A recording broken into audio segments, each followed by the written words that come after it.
Get out of my base before I have you dragged out." Carter Hayes said it loud enough for every Marine in that room to hear. He wanted them to hear.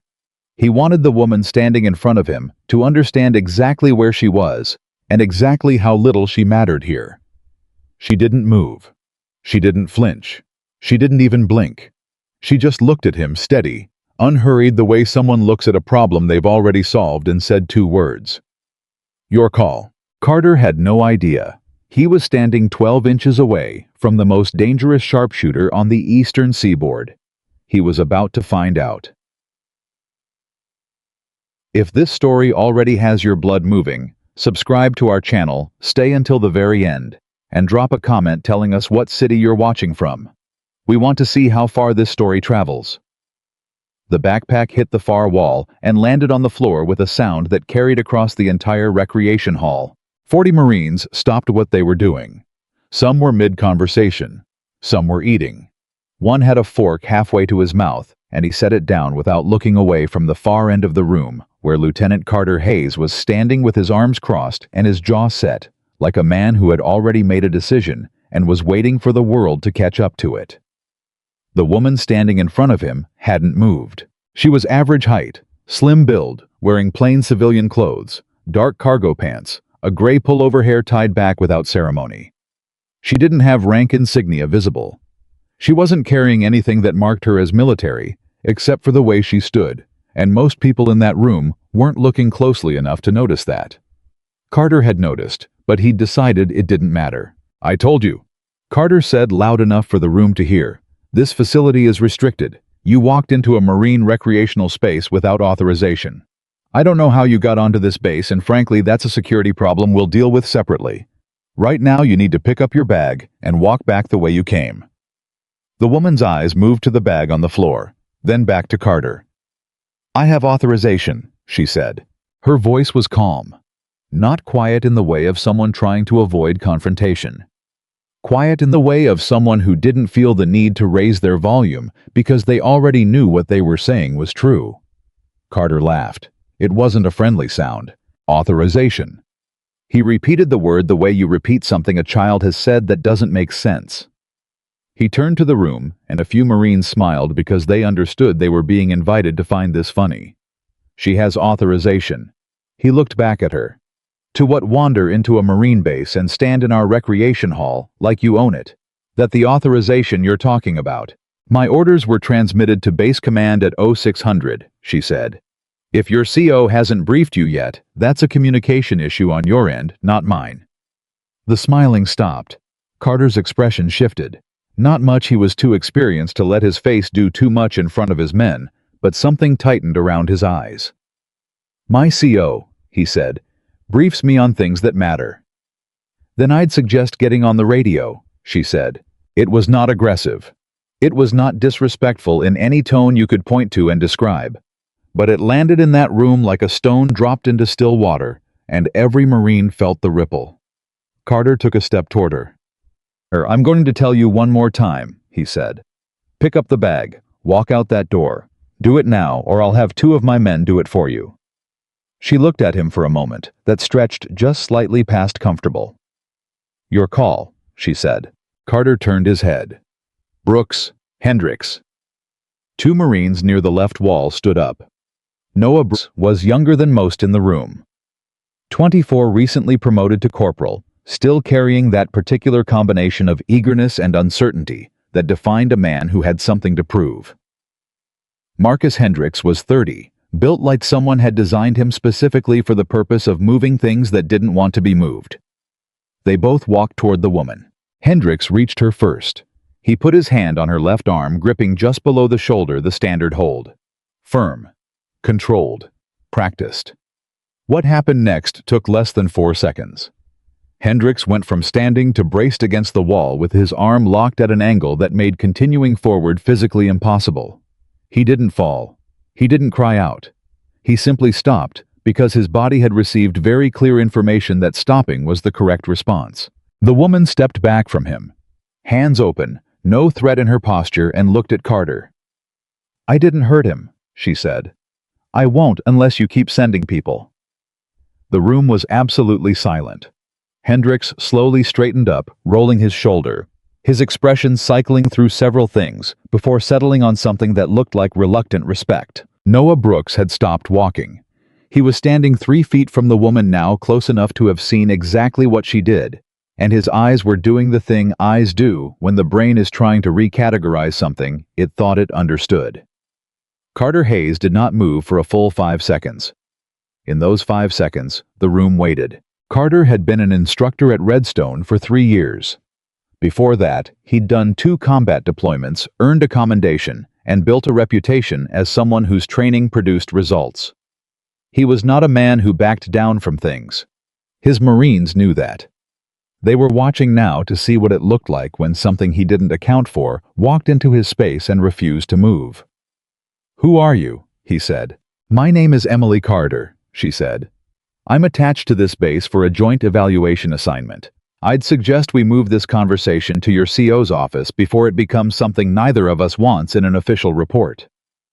Carter looked at her for a long moment. "Sergeant Hayes," he said to no one in particular, "get me Base Commander Whitfield on the line." Commander Whitfield did not seem surprised to hear from Carter. That in itself was a piece of information. Carter stood in the hallway outside the recreation hall with the phone pressed to his ear, while his Marines stayed inside, pretending not to watch through the open door. The commander's voice was measured and factual, which meant he had already been told something, and the something he had been told had prepared him for this conversation.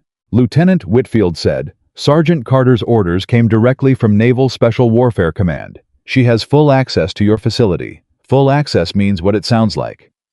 "With respect, sir," she walked into a restricted recreational space without announcing herself, without visible identification. "She has a credentials package. Did you ask to see it?"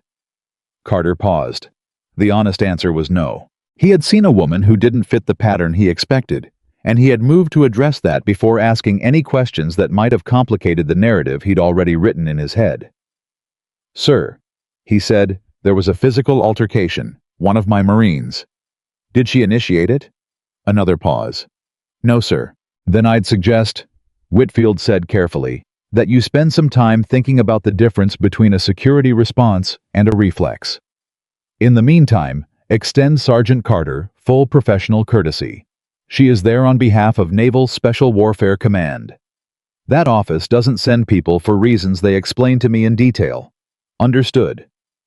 "Understood," Carter said. He ended the call. He stood in the hallway for a moment, staring at the wall across from him, and the thing he felt in that moment was not anger. Anger was too simple, too clean. What he felt was something more like the specific discomfort of a man who has done something in public that he cannot undo and is now trying to calculate the cost. He walked back into the recreation hall. Emily was sitting at a table near the far wall, her bag retrieved and set on the seat beside her, a bottle of water open in front of her. She wasn't looking at her phone. She wasn't reading anything. She was sitting with the kind of stillness that is not passivity, the kind that means a person is actively paying attention to everything around them and choosing not to perform busyness. Carter walked to her table and sat down across from her. The Marines in the room were watching. Carter knew they were watching. The calibration he performed in the next 60 seconds would determine what his men understood about what had just happened. "I owe you an apology," he said. The words cost him something. Anyone who knew Carter Hayes understood that.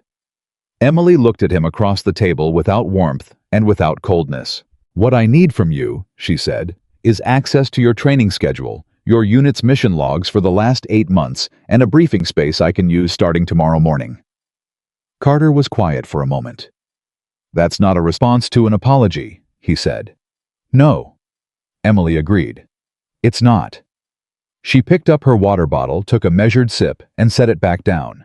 "Lieutenant," she said, "what just happened in this room was the first 5 minutes of a much longer problem. The apology is noted. The access is what I actually need." Carter Hayes had been talked to by commanding officers, by superior-ranked soldiers, by men with more combat experience than he'd ever accumulate.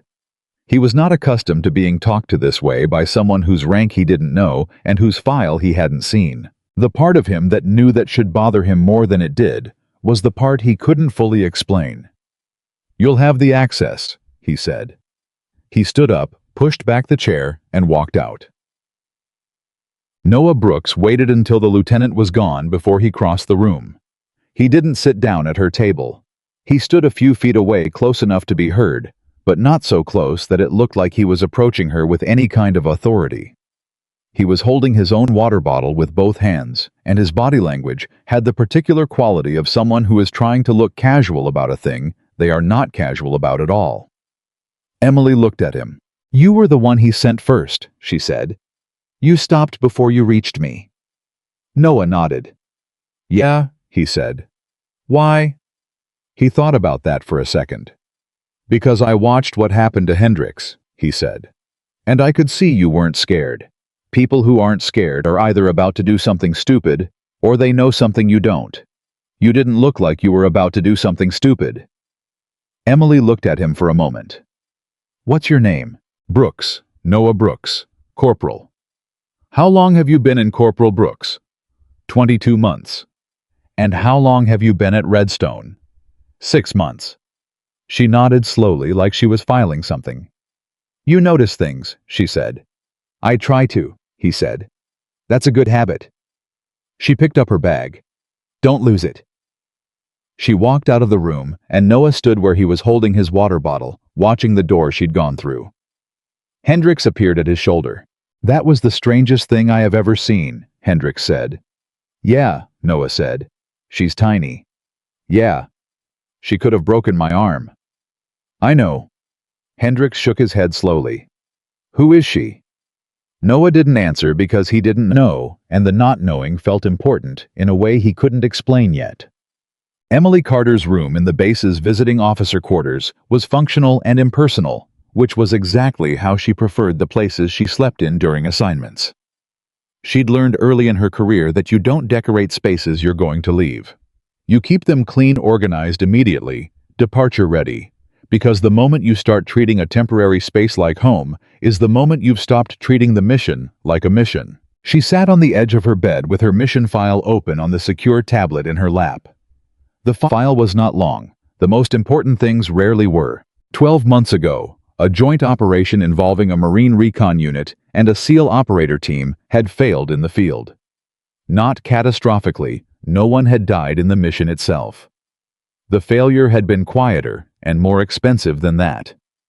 An extraction that should have taken 40 minutes had taken 3 hours and 20 minutes, because the Marine unit on the perimeter had misread a signal and repositioned without communicating the change.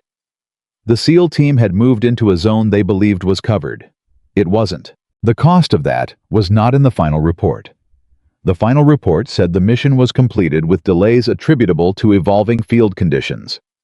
That was the language military reports used when the real language would be harder to file and harder to read. The real cost was Chief Petty Officer Daniel Walker, who had made it back from that mission alive, but had sustained injuries that ended his operational career. He had medically separated from the Navy 4 months ago. He was 31 years old. He had been Emily's partner on more operations than she could count without looking at a list.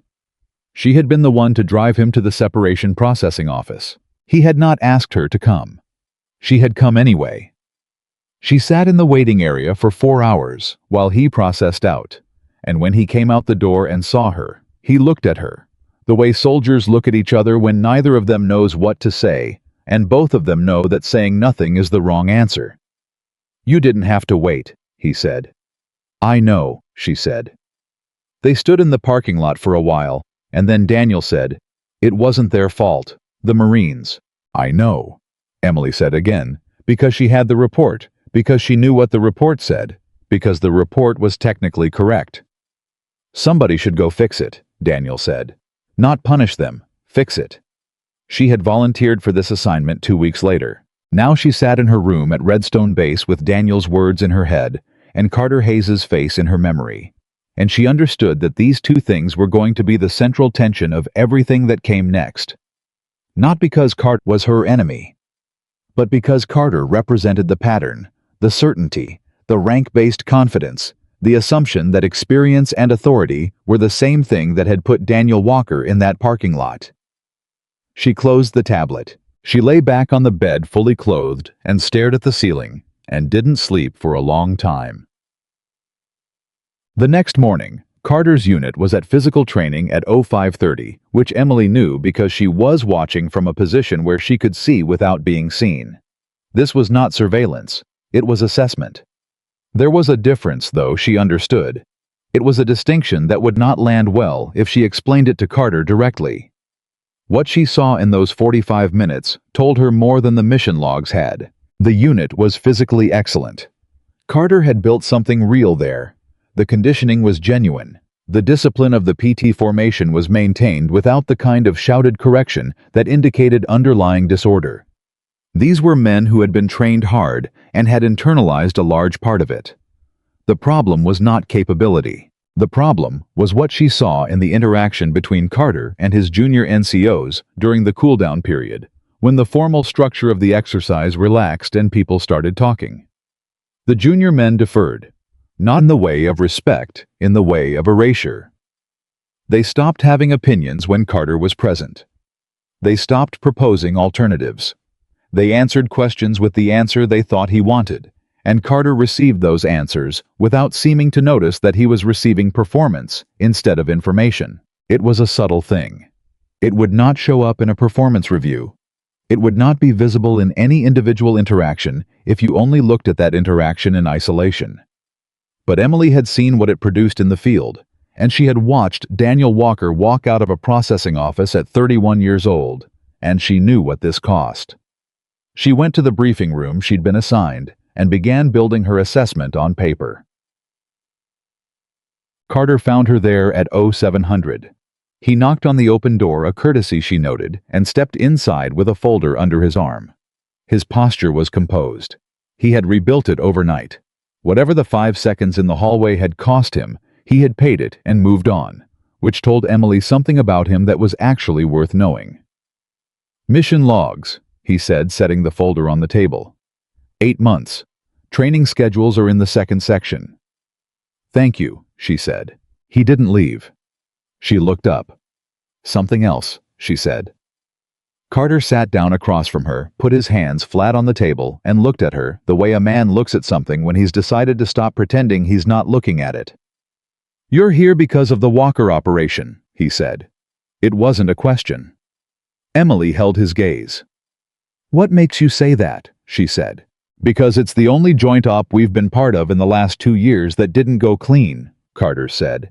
And because whatever the official report says, the people who were in the field know what actually happened. My unit repositioned without the full signal confirmation. I know that. I've known it since it happened. And if someone from Naval Special Warfare Command shows up at my base 8 months later on a classified evaluation assignment, it's not because they've forgotten about it. Emily was quiet for a moment. You're right, she said. That's why I'm here. Carter nodded slowly. So what's the conclusion? He said. What's the evaluation supposed to find? That depends on what I find, Emily said. Carter looked at her carefully. The man who was injured, Walker. He was your partner. Emily didn't answer immediately. Yes, she said. Carter was quiet. Then, I'm sorry. The words were genuine in a way his earlier apology hadn't fully been. Emily registered the difference. Tell me something, she said. Yesterday when you threw my bag when you made the call to have Hendricks and Brooks remove me before you'd confirmed my authorization, what were you thinking? Carter's jaw tightened slightly. I was thinking, he said carefully, that someone who didn't fit the profile of someone who should be in that space had walked into my space without announcing herself. And I responded to that. You responded to how she looked, Emily said. Carter didn't deny it. Yes, he said. And in the field, Emily said, when the signal confirmation was partial and your unit repositioned anyway, what were you thinking then? The question landed differently than he expected. She watched him understand what she was doing. That our read of the situation was right, he said quietly. Without confirming, she said. He said nothing. You're a pattern recognition machine, Lieutenant, Emily said. That's not an insult. Every soldier is. It's what keeps you alive. But patterns fail when the situation is outside the pattern's frame. Yesterday I was outside your pattern. In the field that extraction was outside your pattern. And in both cases, you responded to the pattern you expected instead of the information that was actually in front of you. Carter Hayes sat across from her with his hands still flat on the table, and something moved behind his eyes that she recognized the specific movement of a man who is hearing a true thing and fighting the very human impulse to argue with it anyway. "Is that what your evaluation is going to say?" he said. "It's going to say what I find," Emily said. "Which means it's not written yet." She picked up the mission log folder and opened it. Carter understood he was being dismissed. He stood. "For what it's worth," he said at the door. "I've asked myself the same question. About the field. More times than I'd put in a report." Emily looked up from the folder. "That's worth something," she said. He left. She sat alone in the briefing room for a while, looking at the logs, and thought about Daniel, and thought about the parking lot, and thought about how the most expensive mistakes were always the ones that made sense at the time.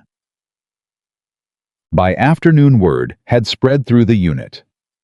The woman from the recreation hall incident, the one who had neutralized Hendricks in under 4 seconds, the one the commander had confirmed had naval special warfare clearance, the one who had walked into Lieutenant Hayes's territory and refused to leave, was conducting a formal evaluation. Of them. Of the unit. Of everything. The Marines processed this in different ways. Sergeant Travis Cole, who was 36 and had been in the Corps for 14 years, processed it by deciding he didn't care. His standard for evaluations was to keep doing exactly what he was doing and let the chips distribute where they distributed. He was the unit's best navigator, and he knew it, and he had the specific confidence of a man who has earned his specialty without anyone's help. Corporal Hendricks processed it by spending 2 hours after PT, working through his close quarters defensive sequences in the gym, because the morning's experience had left him with a very clear technical question about his own training gaps, and he was the kind of man who addressed technical questions physically. Noah Brooks processed it by watching. How was good at watching? It was maybe the most useful thing he'd discovered about himself in 22 months of service. Not his physical conditioning, which was solid but not exceptional. Not his shooting scores, which were high but not elite. What he had was the ability to pay attention to the thing behind the thing. The signal underneath the signal. What he was watching right now was how the unit responded to uncertainty, because that was what the woman Emily Carter he'd heard the name now had introduced. Not threat, not hostility. Uncertainty. Nobody knew quite what she was going to do, or what it meant, or what the right response to her presence was, and the unit was revealing itself in that uncertainty. The way water reveals the shape of a container it's been poured into. Cole was going stiff, closing down, defaulting to known patterns. Hendricks was compensating physically, which was his version of processing. Lieutenant Carter. Hayes was doing something more interesting. He was staying visible, staying present, not retreating to his office. That was not what Noah had expected. He had expected Carter to either fight the evaluation or pretend it wasn't happening. Instead, Carter was walking through the common areas, checking in with his men, running the day's schedule without modification. It was like he was saying, whatever this is, we proceed. That was either excellent leadership or very well-disguised defensiveness. Noah wasn't sure which yet. He was eating lunch alone at the far table when Emily came into the common area.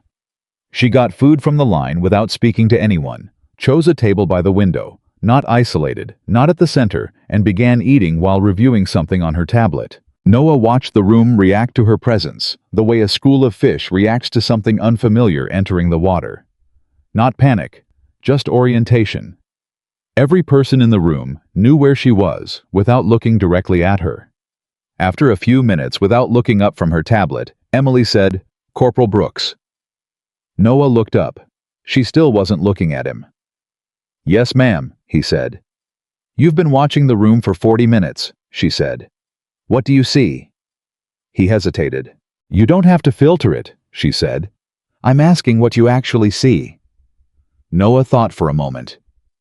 "I see a unit that knows how to perform," he said slowly, "and doesn't know how to be uncertain." Emily looked up from her tablet and looked at him. "Say more," she said. He picked up his tray and moved to her table without being invited, because somehow that seemed like the right call, and sat down across from her. When Lieutenant Hayes runs a training exercise, Noah said, every man in this unit knows their assignment before the whistle blows. We practice scenarios until we know them the way we know our own names. That works when the scenario is the one we practiced. But yesterday when you walked in and didn't fit the scenario, everyone looked at the lieutenant before they looked at you, like the answer was coming from him instead of from the situation. Emily set her tablet down. And you didn't, she said.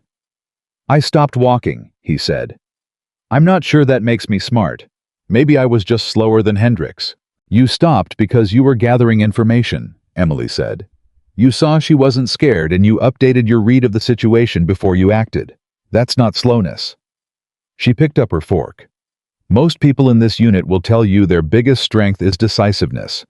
I've been watching for a day and a half, and I think their biggest weakness is the same thing. Noah looked at her. Why are you telling me this? He said. Emily looked back at him steadily. Because you asked the right question in the right way, she said. And because the unit needs at least one person who's paying attention to the thing I'm actually doing here. She picked up her tablet again. Noah sat for a moment longer. What is that? He said. The thing you're actually doing. Emily was quiet for a moment. I'm trying to find out, she said. If this unit can be trusted with someone's life when everything has gone wrong and the plan doesn't work. Noah nodded slowly. He finished his lunch. He didn't ask anything else because he understood with the clarity that comes from paying attention to the thing behind the thing that she had already told him more than she'd planned to. At 1600 hours. Emily sent a formal notification to Carter Hayes. She was requesting that the following morning's training exercise be modified. Instead of the scheduled close quarters drill, she wanted to run an unscripted scenario. No pre-briefing for participants. Unknown objectives. Unknown timeline. She would serve as the op for opposing force, and the unit would be the response team. The notification went to Carter. The notification also went by protocol to Commander Whitfield. Carter appeared at her door at 1640. An unscripted op for scenario, he said, with you as the opposing force. Correct, Emily said. You're one person, Carter said. My unit is 40 Marines. I'm aware, Emily said. You want to tell me the objective? No, she said. Carter looked at her. There was no anger in it. There was something that might have been curiosity, or might have been the careful look of a man trying to figure out how worried to be. What do you get from this that you don't get from the logs? He said. Emily looked up from what she was working on. I get to see what your unit does when they don't know what's coming, she said. The logs tell me what they do when they do. Carter was quiet. My men are well trained, he said. Yes, Emily agreed. They are. She went back to her work. Carter stood in the doorway a moment longer. If this goes badly, he said, I need you to know that I'm going to recommend a different format for the evaluation. Emily nodded without looking up. If it goes badly, Lieutenant, you'll have earned that recommendation. Carter left. Emily sat alone in the room, and outside the window, the base moved through its late afternoon routines, and she thought about Daniel Walker, and about 40 well-trained Marines, and about what it meant to be trusted with something that mattered. She thought about what it cost when that trust broke down. She thought about what it might look like if for once it didn't. Then she went back to work. The next morning came fast and cold, and the Marines of Redstone Base woke up to something they hadn't experienced in a long time. They woke up not knowing what was coming. Carter had passed the word at 2200 the night before. No details, no objectives, no scenario brief. Show up at 0600 in full tactical gear, weapons cleared, and be ready for an evaluation exercise with unknown parameters. That was all he gave them, because that was all Emily had given him. And somewhere in the space between his office and his bunk, he had made a decision, not comfortable, not natural, but deliberate, to trust the process, even when the process looked like a woman who had thrown his authority back in his face twice in one day and wasn't finished yet. The Marines assembled on the main training ground in formation. 40 men in gear, weapons, secured breath, fogging the cold air. Emily was already there.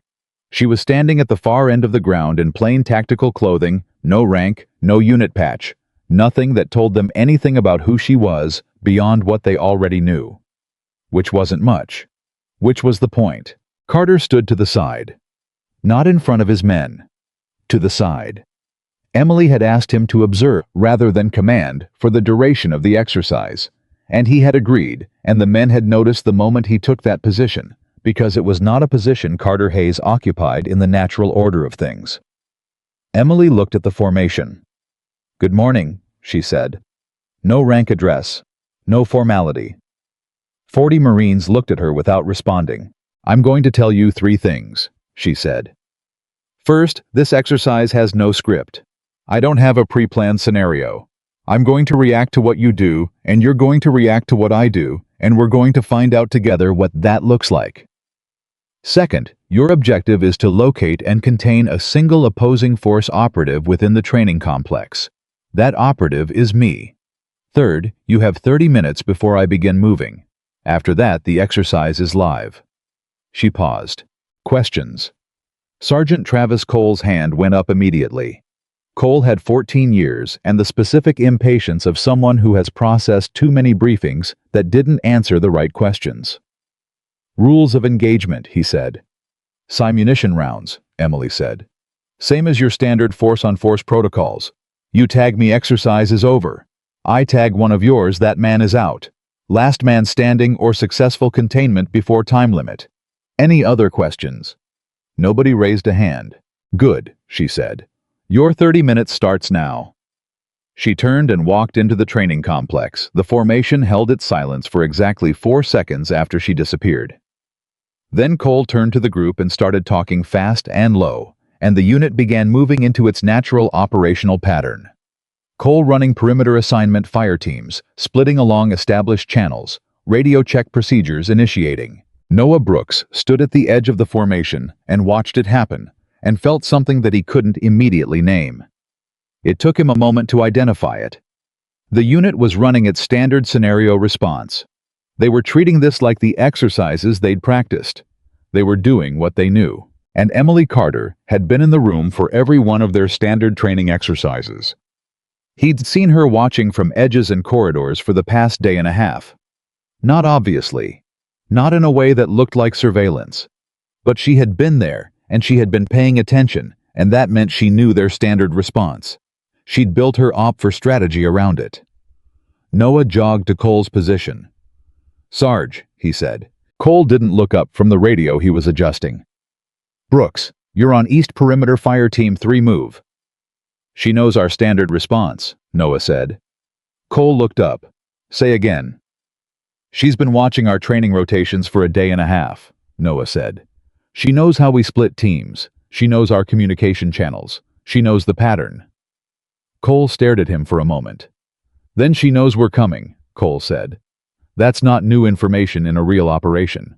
"In a real operation," Noah said, "the OPFOR doesn't know our exact standard formation response. She does. She built her plan around what we're going to do right now." Cole held his look for another second. Then he keyed his radio. "All units hold positions." The movement stopped. Carter, standing at the observation point, noticed. His expression didn't change, but he turned his full attention to Cole and Brooks. Cole put his hands on his hips and looked at the ground for a moment, the way a man looks when he's genuinely processing something he doesn't want to be true. "What are you suggesting?" he said. "I'm suggesting we don't run the standard pattern," Noah said. "We need to do something she hasn't seen." "Something she hasn't seen," Cole repeated. "We have 30 protocols in the playbook, Brooks. She's had 36 hours to watch us.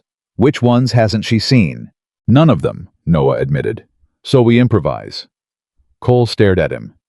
"You want me to take 40 Marines into a live force-on-force exercise and throw out the playbook," he said.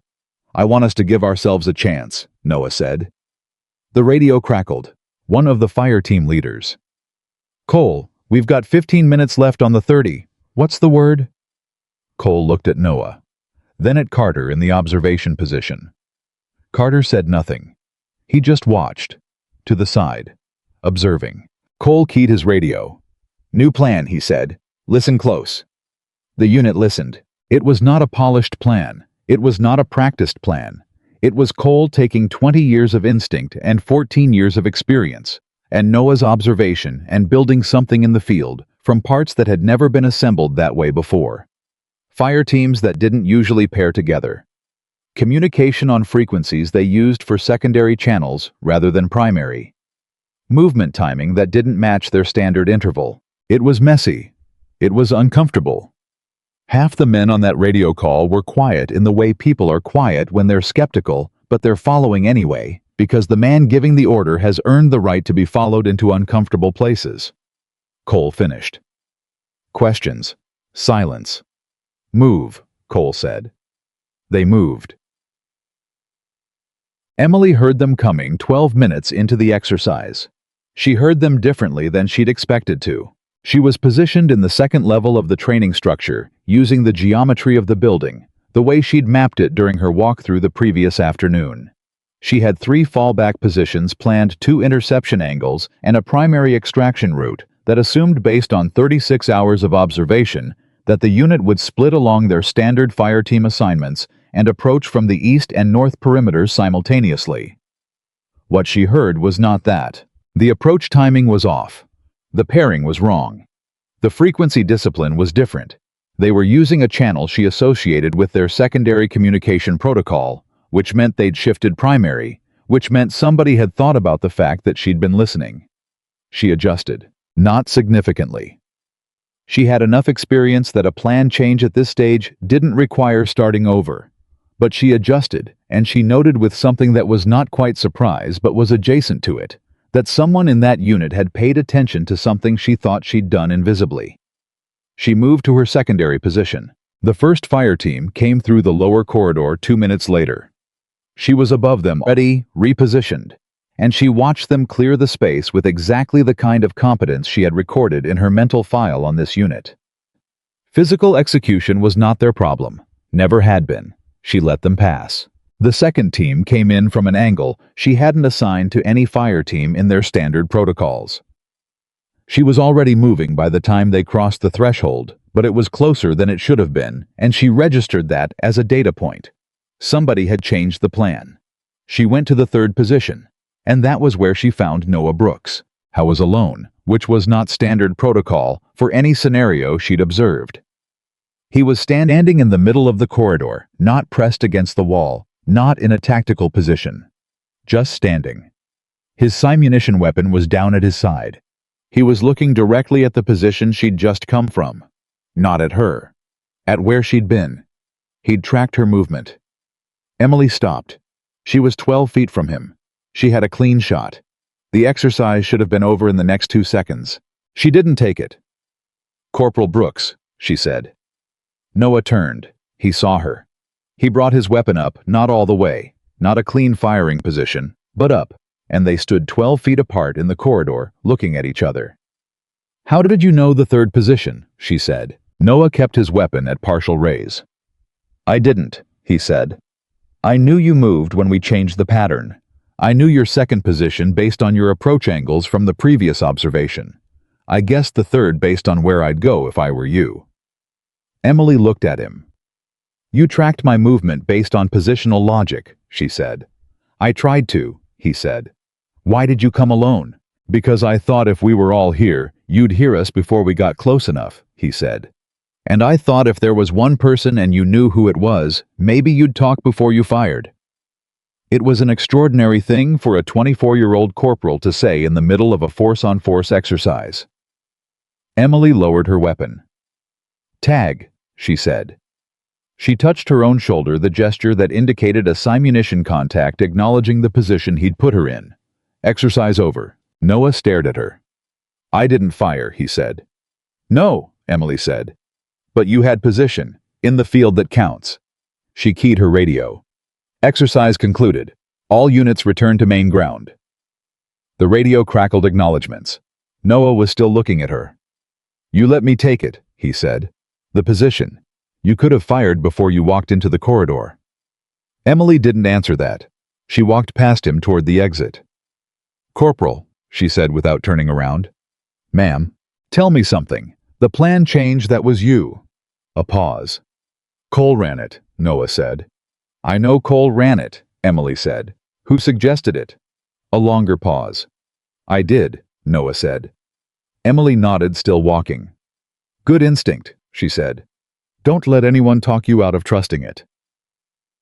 The debrief happened at 0800 all 40 Marines plus Carter in the main briefing room. Emily stood at the front. She didn't have slides. She didn't have a prepared presentation. She had her tablet and her notes and the memory of everything she'd observed in the last 45 minutes.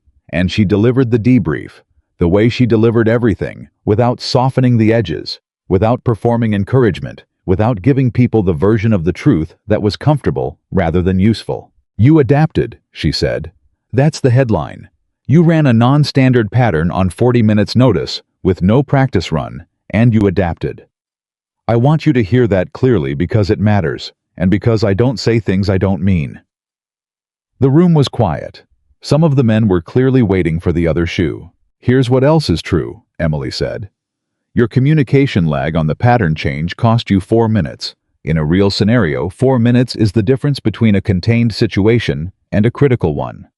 Your Fire Team 3 held their standard interval, even after the pattern change old habit, and it created a gap on the south corridor that I could have used if I'd needed it. And you sent a corporal alone into a building as a forward contact, which worked in this context and would have gotten him killed in a live environment. She looked at Noah when she said that last part. Not accusatorially, factually. Noah held her look. The adaptation was real, she said. The execution of the adaptation had gaps. That's what we work on. Cole raised his hand. You said you don't say things you don't mean, Cole said. So when you said we adapted, you mean that you're not just giving us the positive before you lower the boom. Emily looked at him directly. Sergeant Cole, she said. I drove 400 miles to evaluate a unit that I believed, based on documented evidence, had a fundamental operational problem that couldn't be fixed. I have been here for less than 48 hours. In that time I have watched you do something I did not expect. She paused. So yes, I mean it. Cole sat back in his chair. He had the expression of a man who had been braced for impact and found the ground gentler than expected, and wasn't sure yet whether to be relieved or suspicious. Carter at the back of the room said nothing. He was watching Emily the way he'd been watching her since the previous morning, with the steady, unreadable focus of a man who is revising something he thought he understood, and taking his time with the revision. What happens now? Cole said. Now. Emily said, we do it again, differently, every day, until the gaps are gone. The days that followed had a rhythm that nobody had anticipated, and nobody fully resisted. Emily ran exercises every morning. No two were the same. She varied the parameters the way weather varies unpredictably, without warning, in ways that forced constant adjustment. Some mornings she was the op-4 again. Some mornings she set scenario conditions and observed from outside while the unit ran them. Some mornings she paired with individual Marines and ran drills that were less about tactics and more about communication, forcing men who were accustomed to following a command hierarchy to make decisions in real time without the hierarchy available to them. It was uncomfortable for almost everyone. It was least uncomfortable for Noah Brooks, who had spent 22 months feeling slightly out of step with the decisiveness culture of the unit, and was now discovering that the thing he'd privately considered a weakness, his instinct to pause and gather information before acting, was being treated by Emily as a functional skill. That recalibration was not lost on the men around him. On the fourth day, Cole sat down next to Noah in the mess after a morning exercise and said without preamble, "She's using you as a model." Noah looked up from his food. "What do you mean?" he said. "She keeps pointing to your decisions in the debrief," Cole said. "The pause before entry, the positional tracking, the solo contact in the first exercise.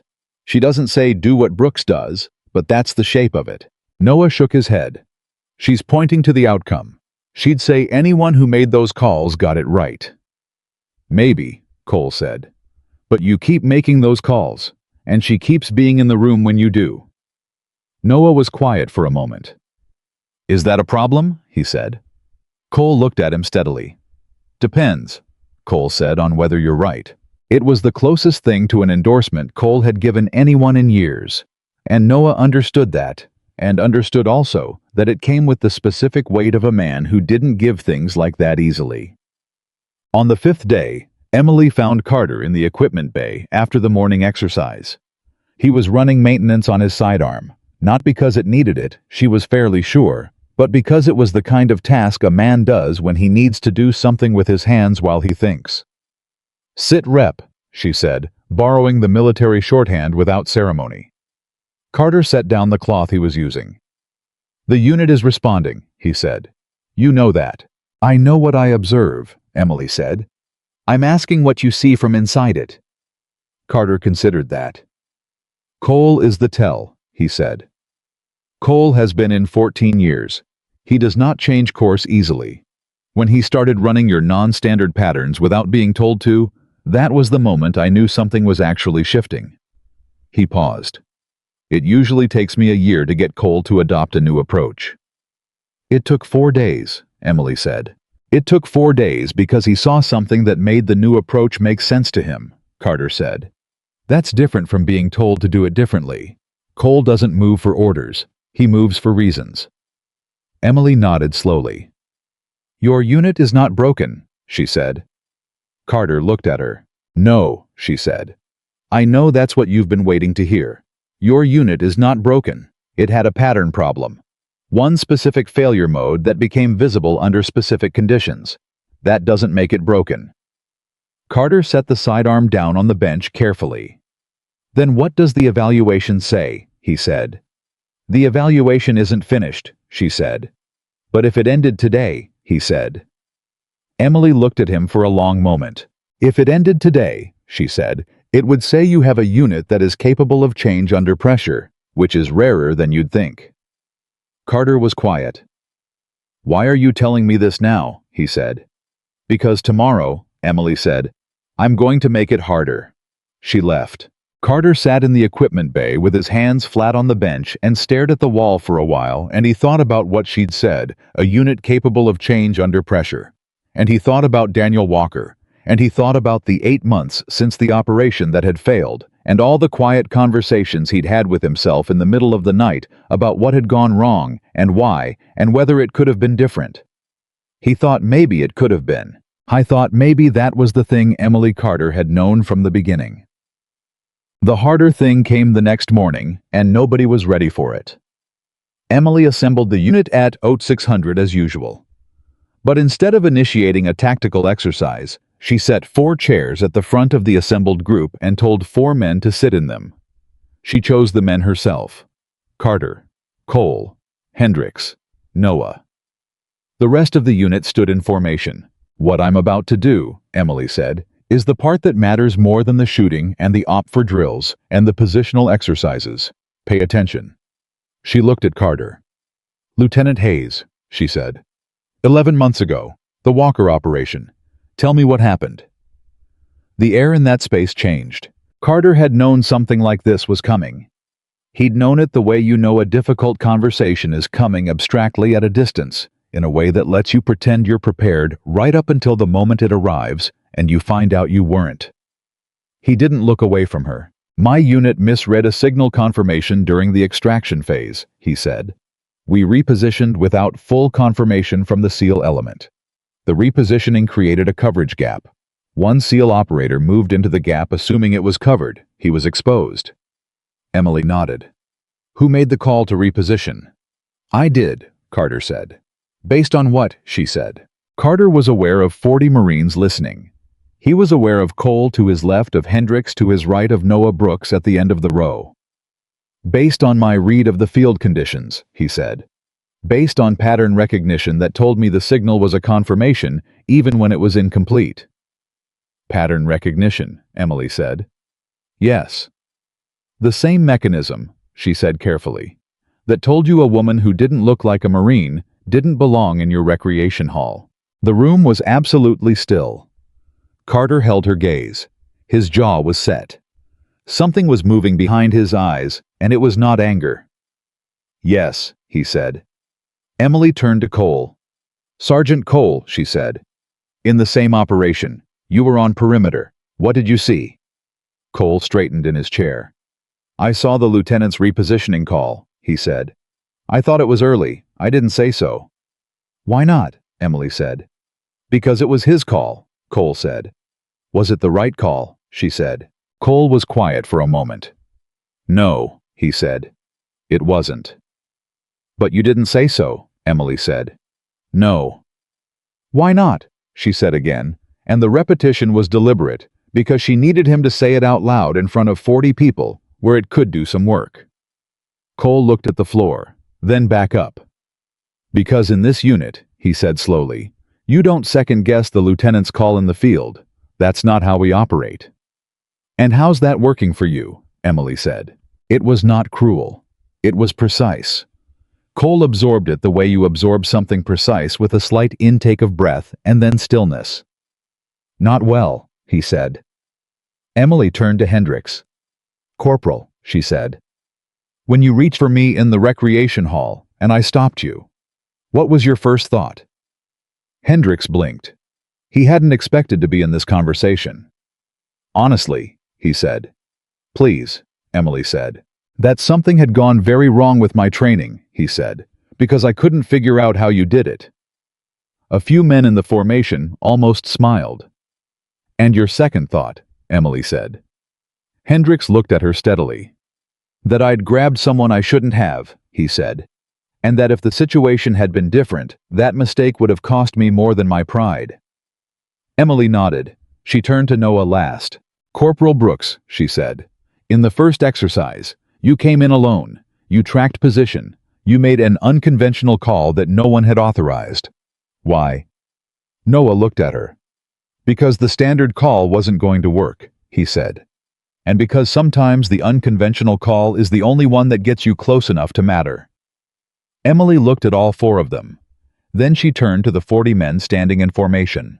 These 4 men just told you the truth, she said. In front of each other, out loud, about the specific things they got wrong and why.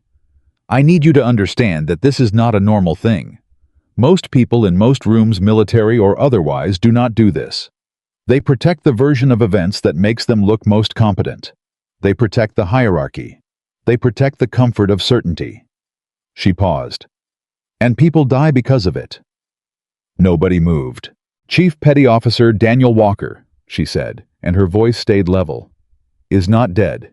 He is alive, and he is 31 years old, and he will never operate again, because 2 units that should have been communicating were instead protecting their certainties.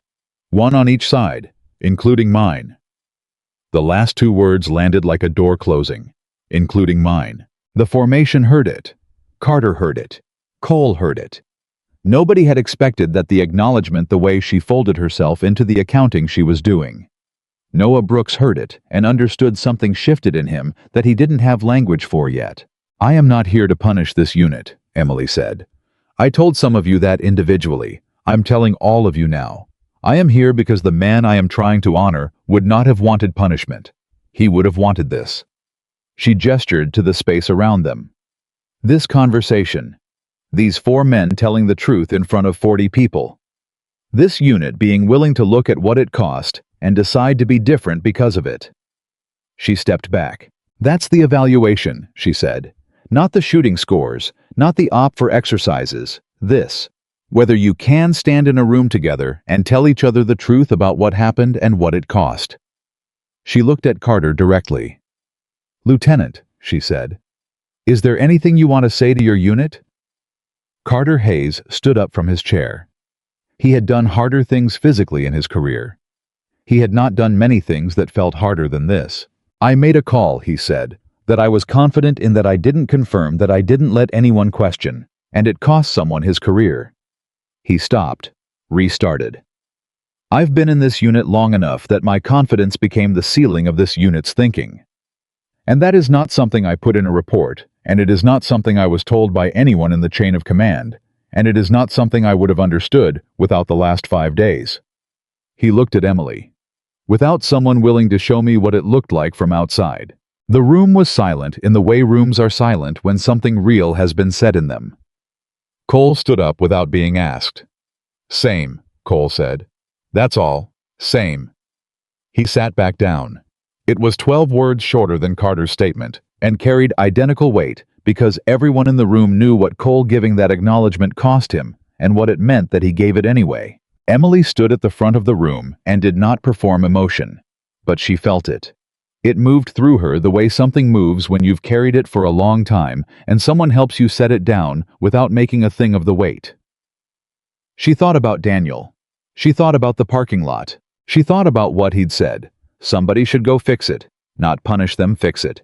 And she thought that maybe in this room on this morning, something was being fixed. Not completely, not permanently, but begun.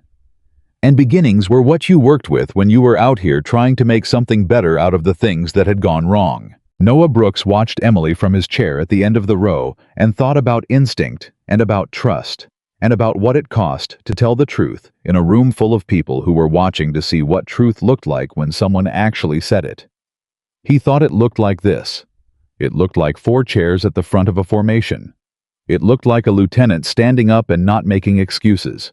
It looked like a woman who had driven 400 miles to fix something that had broken her staying in the room long enough to let it begin to heal.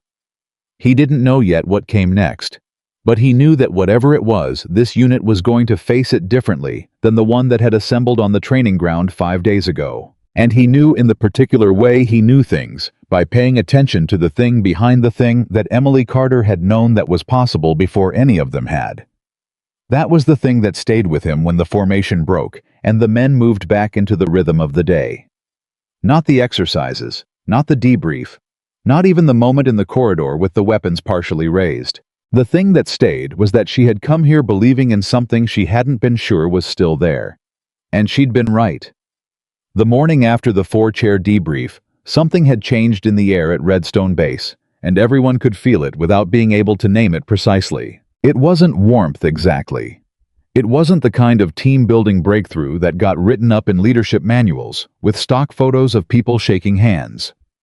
It was something quieter and more durable than that, the specific shift that happens when a group of people have said true things to each other in a room, and nobody walked out, and nothing collapsed, and the day continued anyway.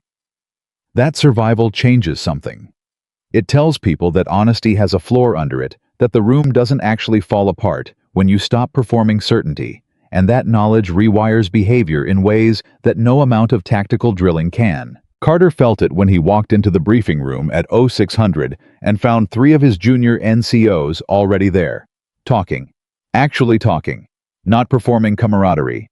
Not waiting for a superior to set the agenda, but having a real conversation about the previous morning's exercise and what had gone wrong in their individual positions.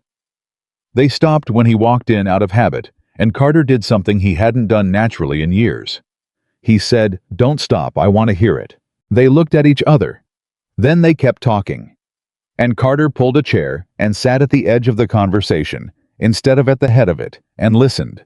And the thing that he felt was not comfortable. It was something more valuable than comfortable.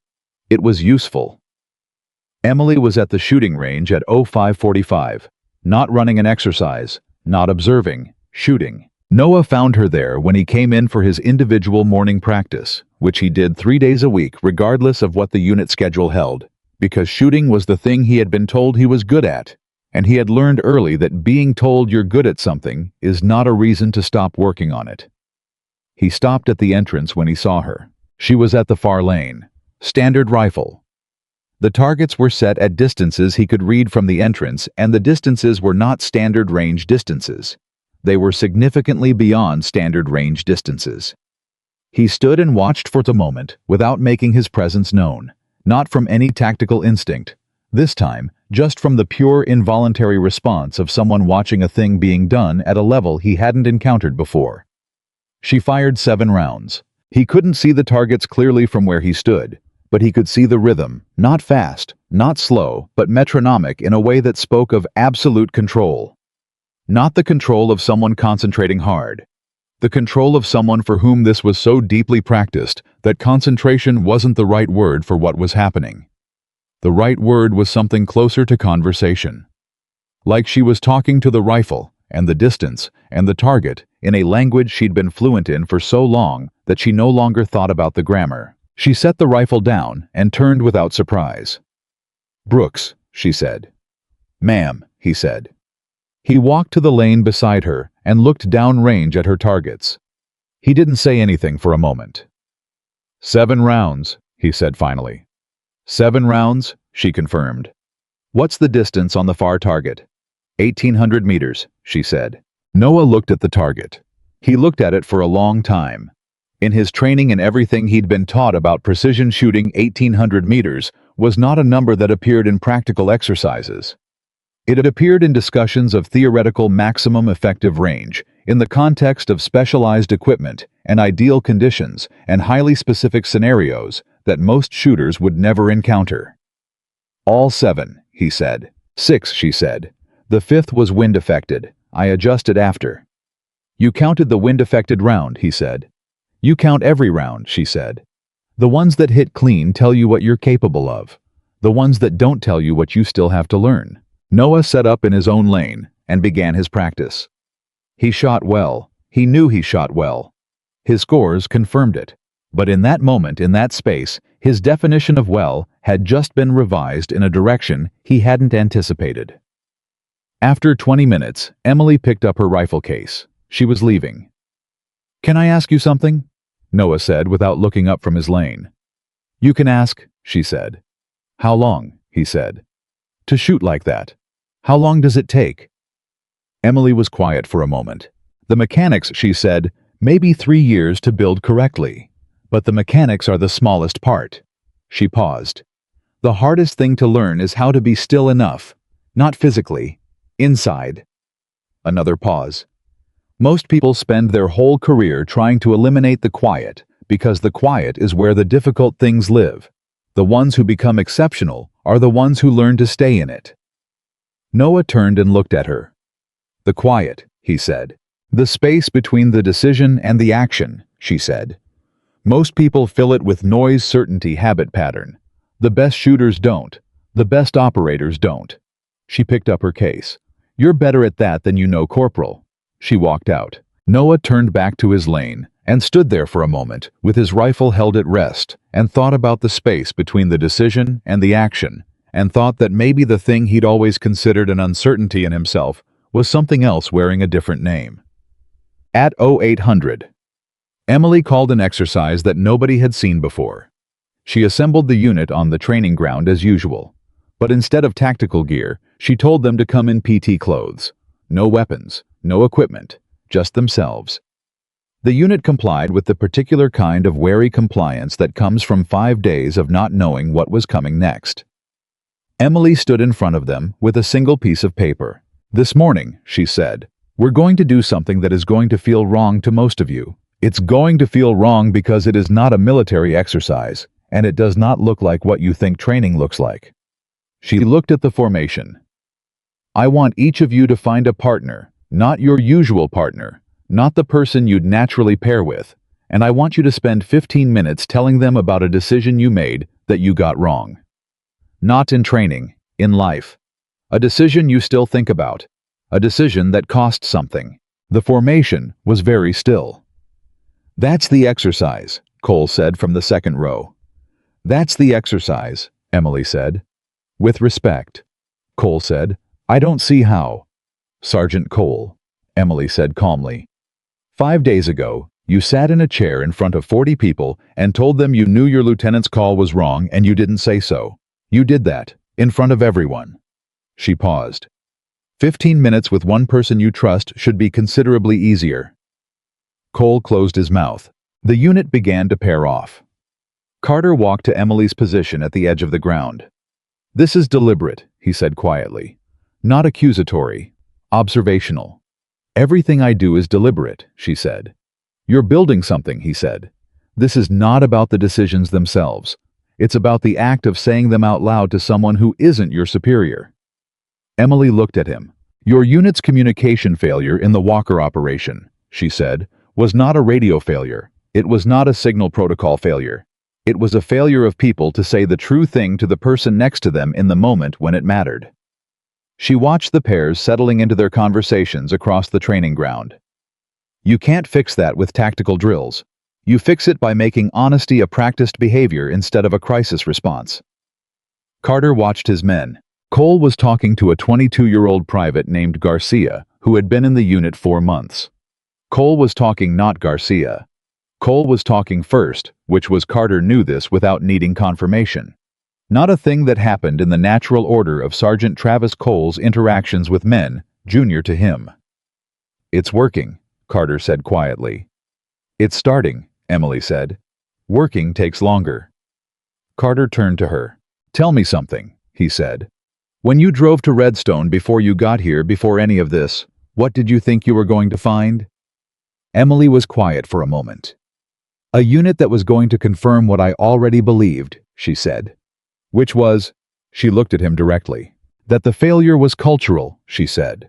"That the arrogance was structural. That the kind of men who sent a woman out of a room without checking her credentials were exactly the kind of men who repositioned in the field without confirming the signal." She paused. "I thought I was going to come here and document what I already knew." Carter absorbed that. "And instead," he said, "instead," Emily said, "I found men who were capable of sitting in chairs and telling the truth, which is not what I expected." She looked at the training ground, at Cole talking to Garcia, at Hendricks sitting cross-legged across from a corporal named Reyes. "That changes the evaluation." Carter turned back to the exercise. "For the record," he said without looking at her, "I would have done the same thing.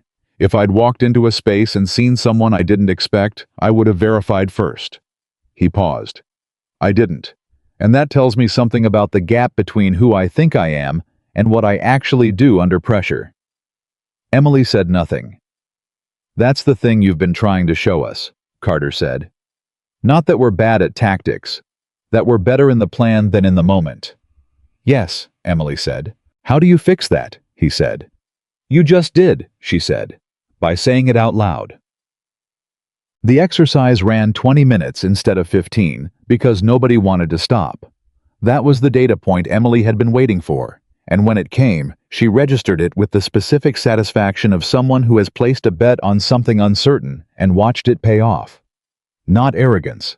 Just confirmation that the instinct had been right, that underneath the performance and the hierarchy, and the certainty, these men had the basic human equipment for the thing she was trying to build. The debrief after the exercise lasted 40 minutes. Emily didn't run it. She sat at the edge of the room and let Carter run it, because Carter running it was more valuable than her running it.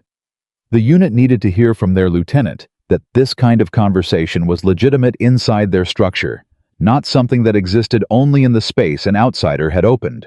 Carter ran it well. Better than she expected, actually. He asked questions instead of making statements. He let silence exist without filling it. He called on men who hadn't spoken and waited for them to find their way to an answer without providing the answer for them. By the end of the 40 minutes, Emily was watching Carter Hayes with a revised estimate, and she was honest enough with herself to acknowledge that her initial read of him had been incomplete. She had seen the arrogance that was real. It was documented. It had costs she could point to, but she had not seen far enough past it to the thing underneath. The thing underneath was a man who was genuinely good at leading people, and had learned to lead them in a way that also limited them, and who was, when pressed, willing to examine that. That was not a common thing. She thought about that for the rest of the morning. The first call from Naval Special Warfare Command came at 1300. Emily took it in the briefing room she'd been using, door closed on the secure line. Commander Reeves, her direct supervisor for the evaluation assignment, was on the other end, and his voice had the particular tone of a man who has received information that has changed the parameters of a conversation he thought he understood. "We've had a development," Reeves said. Emily waited. "There's a real-world operation being planned," Reeves said. "Joint, Marine Recon and SEAL element. The planning window is 2 weeks. The mission profile requires the kind of integrated unit coordination that your evaluation was designed to assess." He paused. "Command is considering using the Redstone unit as the Marine element." Emily was quiet for a moment. "That's a significant acceleration," she said. "I know," Reeves said. "The question is whether your evaluation supports it." "My evaluation isn't complete," she said. "I'm not asking you to close the evaluation," Reeves said. "I'm asking for your current read. Can this unit operate in a joint environment under real-world conditions?" Emily thought about the 4 chairs. About Cole talking first to Garcia. About Carter running a 40-minute debrief with questions instead of statements. About Noah Brooks tracking her through a building by positional logic and coming in alone because he understood that noise would cost him the approach. "They're closer than I expected to be saying yes," she said. "But closer than expected is not yes." "How much time do you need?" Reeves said. 72 hours, she said. "I want to run one more evaluation exercise before I give you a read." "You have 48, Reeves said. The call ended. Emily sat in the briefing room for a moment with the phone in her hand and the weight of what had just happened settling around her. 48 hours. One exercise. A real operation on the other side of it, with real stakes and real people, and no margin for the kind of failure that had put Daniel Walker in a separation processing office. She stood up and went to find Carter. She found him at the equipment bay, same bench, same maintenance routine. She was starting to understand that this was where he went to think. "We need to talk," she said. Carter looked up. Something in her tone registered immediately. He set the equipment down. "Talk," he said. She told him about the call, the operation, the timeline, the question Command had asked her, and the answer she hadn't fully given yet. Carter was very still while she talked. When she finished, he said, "You told them 72 hours. "They gave me 48, she said. Carter stood up. "What's the exercise?" he said. "Full joint simulation," Emily said. "Your unit and a SEAL element. Integrated command structure. Unknown scenario parameters. Real-time communication requirements. Everything that failed in the Walker operation deliberately reproduced to see if the failure mode has changed." Carter looked at her. "You're going to put us in the exact situation that broke us," he said. "Yes," Emily said. "And if we fail," he said. "Then I tell Command the unit isn't ready," she said. "And the operation goes to a different Marine element." Carter nodded slowly. "And Walker," he said quietly. "If we fail, does that change anything for him?" Emily looked at him for a long moment. "No," she said. "What happened to Daniel doesn't change based on what you do tomorrow. That accounting is already closed." She paused. "But what happens to the next SEAL who goes into the field with a Marine element does. That's the accounting that's still open." Carter picked up his gear. "I need 2 hours with my unit," he said. "Not to practice. I know you're going to give us an unknown scenario, so practicing is useless. I need 2 hours to talk." Emily looked at him. 2 hours, she said. "Then we brief the scenario at 0800 tomorrow." Carter assembled the unit at 1500. No training ground, no formation. He put them in the main briefing room, seated the way you sit when someone is going to tell you something that matters, and he stood at the front without notes, and without slides, and without any of the structural scaffolding he usually used to run a briefing. He told them about the call. He told them about the operation. He told them about the 48 hours and the joint simulation and what it meant. He told them the truth, which was, "I don't know if we're ready, but I know we're closer than we were a week ago, and I know the only way to find out is to go through it." He told them something else. He told them about the night after the Walker operation, 11 months ago, lying awake in his bunk, running the signal sequence through his head for the 100th time, knowing at 0200 what he had not known at 1400 in the field, that the confirmation was incomplete, that the pattern he'd recognized wasn't the pattern that was actually there, that a man had paid for his certainty. He had never told them that before. He had carried it the way men in his position carry these things quietly, privately, in the space between competence and accountability, where no one else is permitted to go. The room was very quiet. Noah Brooks sat in the third row and watched Carter talk and thought that this was what the exercise that morning had been building toward, not Cole talking to Garcia, not the debrief, but this.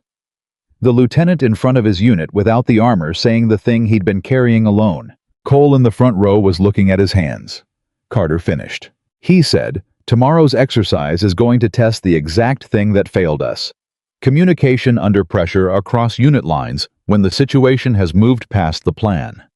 I need every man in this room to understand that the standard response is not enough in the last week. He paused. Not performance. Not the version of this unit we present for evaluation. The actual thing we've been becoming.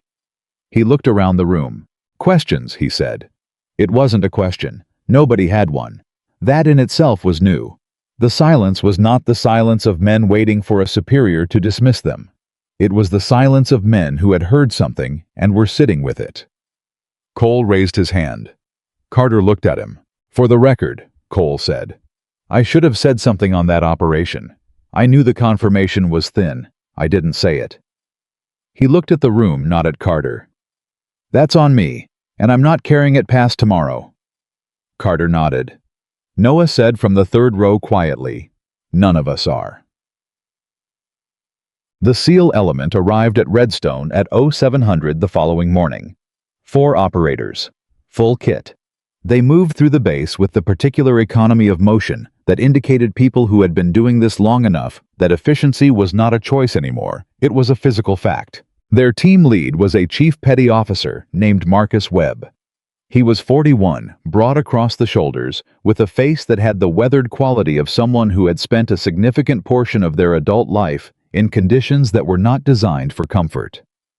He shook Carter's hand with the specific assessment handshake, the one that is technically a greeting and actually an evaluation, and looked at Emily when Carter introduced her. Sergeant Carter, Webb said. I've heard about you. Good things, I hope, Emily said. Accurate things, Webb said. Which is better?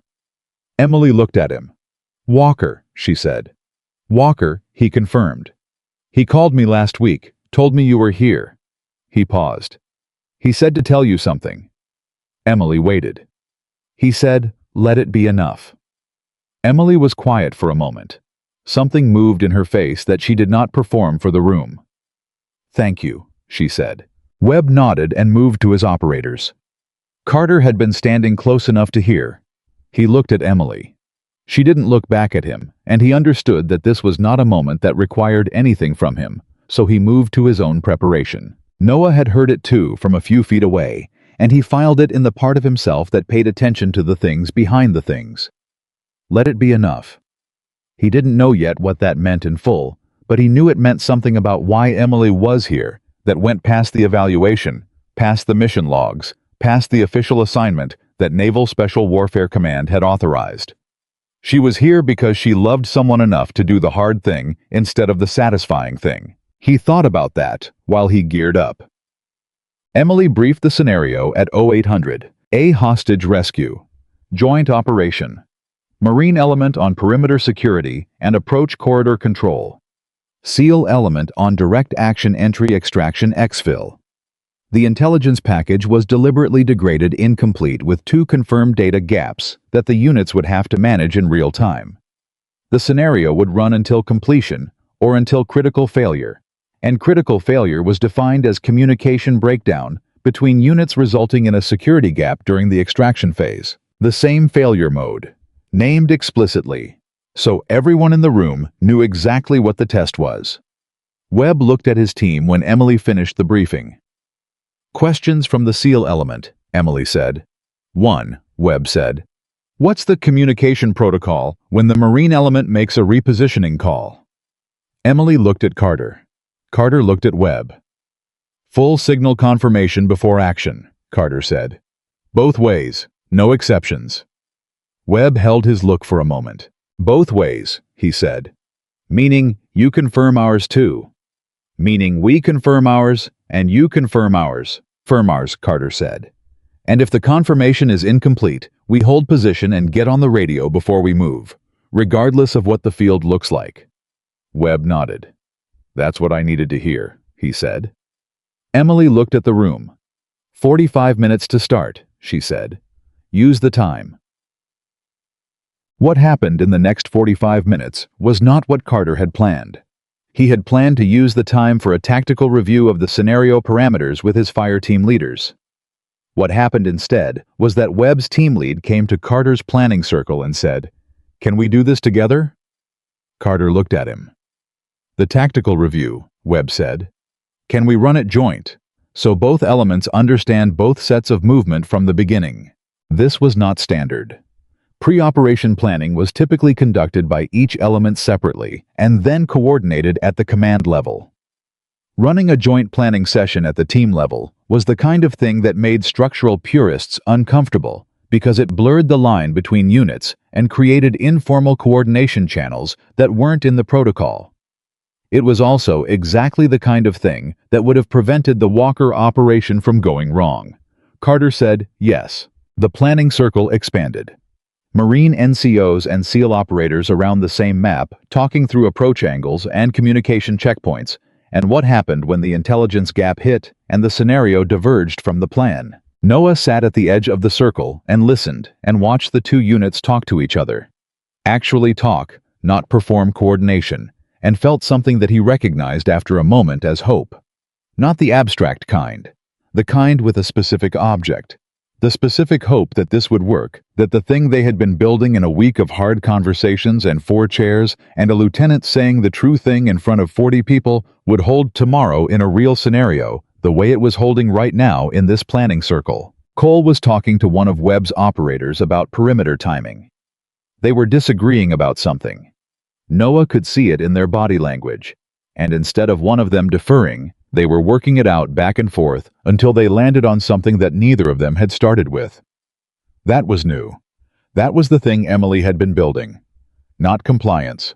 Conversation. Emily stood at the back of the room and watched the planning circle and did not permit herself to feel certain about what she was watching, because certainty was the thing she had spent 10 days trying to dismantle in this unit, and she was not going to reinstall it in herself.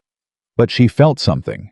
She felt the particular quality of a thing that has been built correctly, not perfect, not finished, not without risk, but built on the right foundation. She thought about Daniel. She thought, let it be enough. She thought that maybe it was. Not the whole thing, not the career he'd lost, not the years of field work behind him that would stay behind him, but this room, this planning circle. These two units talking to each other across the line that had once broken something important. Maybe that was enough. She would know in a few hours whether she was right.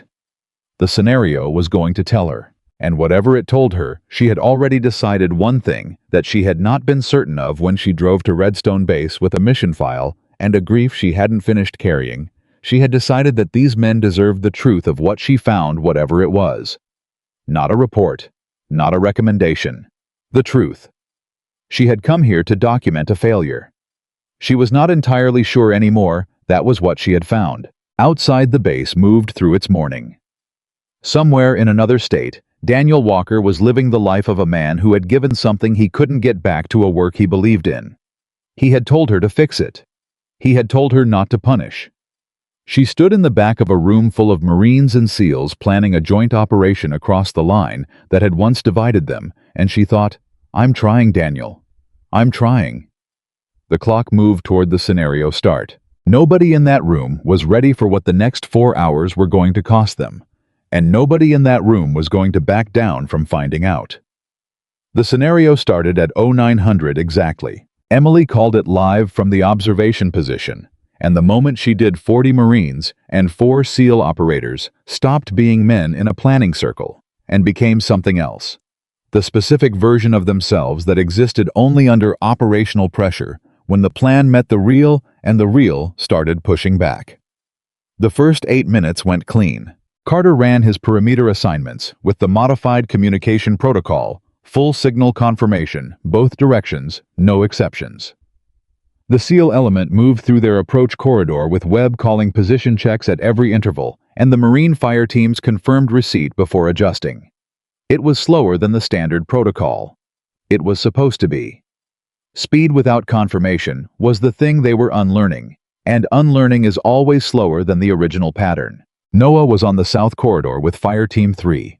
His assignment was straightforward: hold the approach lane, confirm positioning with the SEAL element at each checkpoint, maintain radio discipline. He had done versions of this 100 times in training. He knew the mechanics. What he didn't know was what was coming at the 11-minute mark. The intelligence gap hit at 11:12. It came in the form of a scenario. Inject Emily's voice in his earpiece. Neutral and factual reading from the degraded intelligence package. Updated field report. Secondary hostile element, South Corridor position unknown. Estimate 2 to 4 personnel. Intelligence confidence low. Noah's fire team stopped moving. He keyed his radio.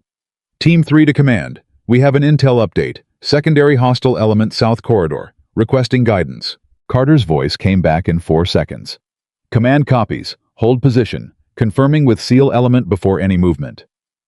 4 seconds after that, Webb's voice. SEAL element copies the intel update. We have a fire team that can cover south entry if Marine element needs to reposition.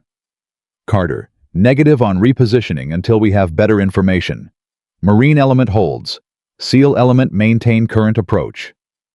Noah stood in the corridor with his team and held. In the old unit. The unit before Emily. Before the 4 chairs, before Cole.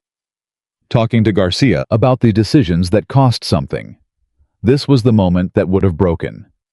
This was the moment where the field conditions looked like a pattern that wasn't actually there, where the senior NCO on the ground would have made a call based on what the situation looked like, instead of what it was confirmed to be, where movement would have happened before confirmation was complete. The South Corridor stayed held for 2 minutes and 40 seconds.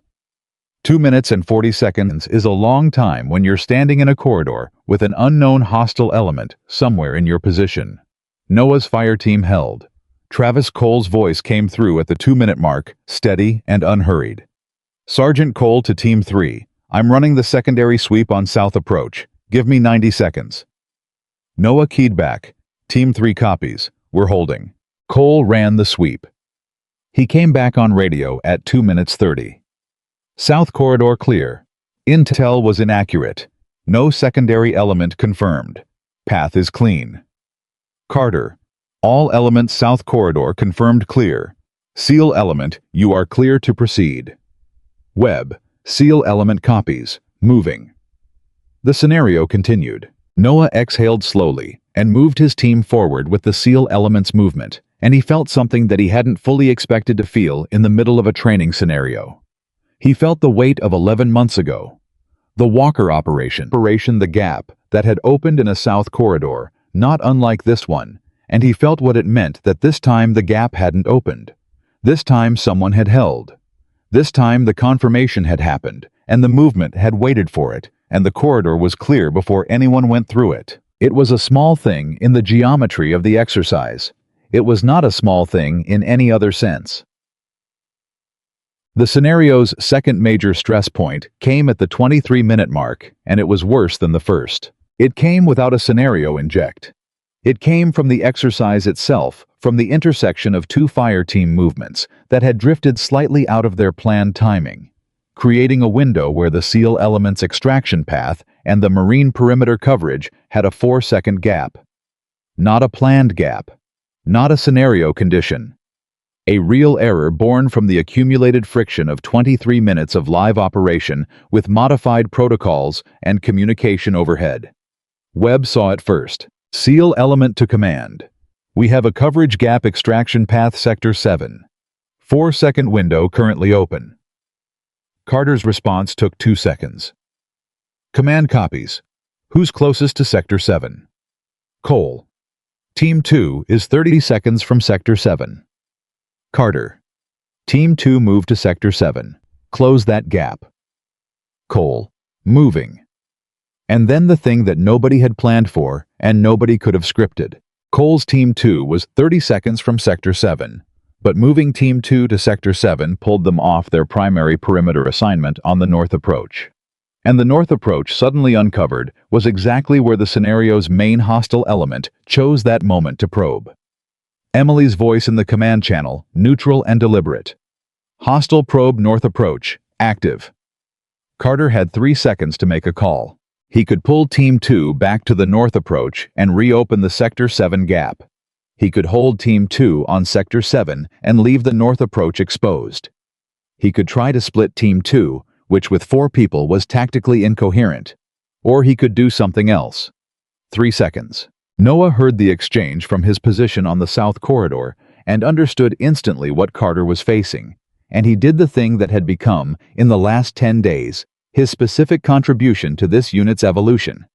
He stopped, he assessed, and he said the thing out loud before anyone asked him to. Team 3 to command, Noah said into the radio. South corridor is confirmed clear and held. We can move 2 personnel to north approach without compromising south coverage. Requesting authorization.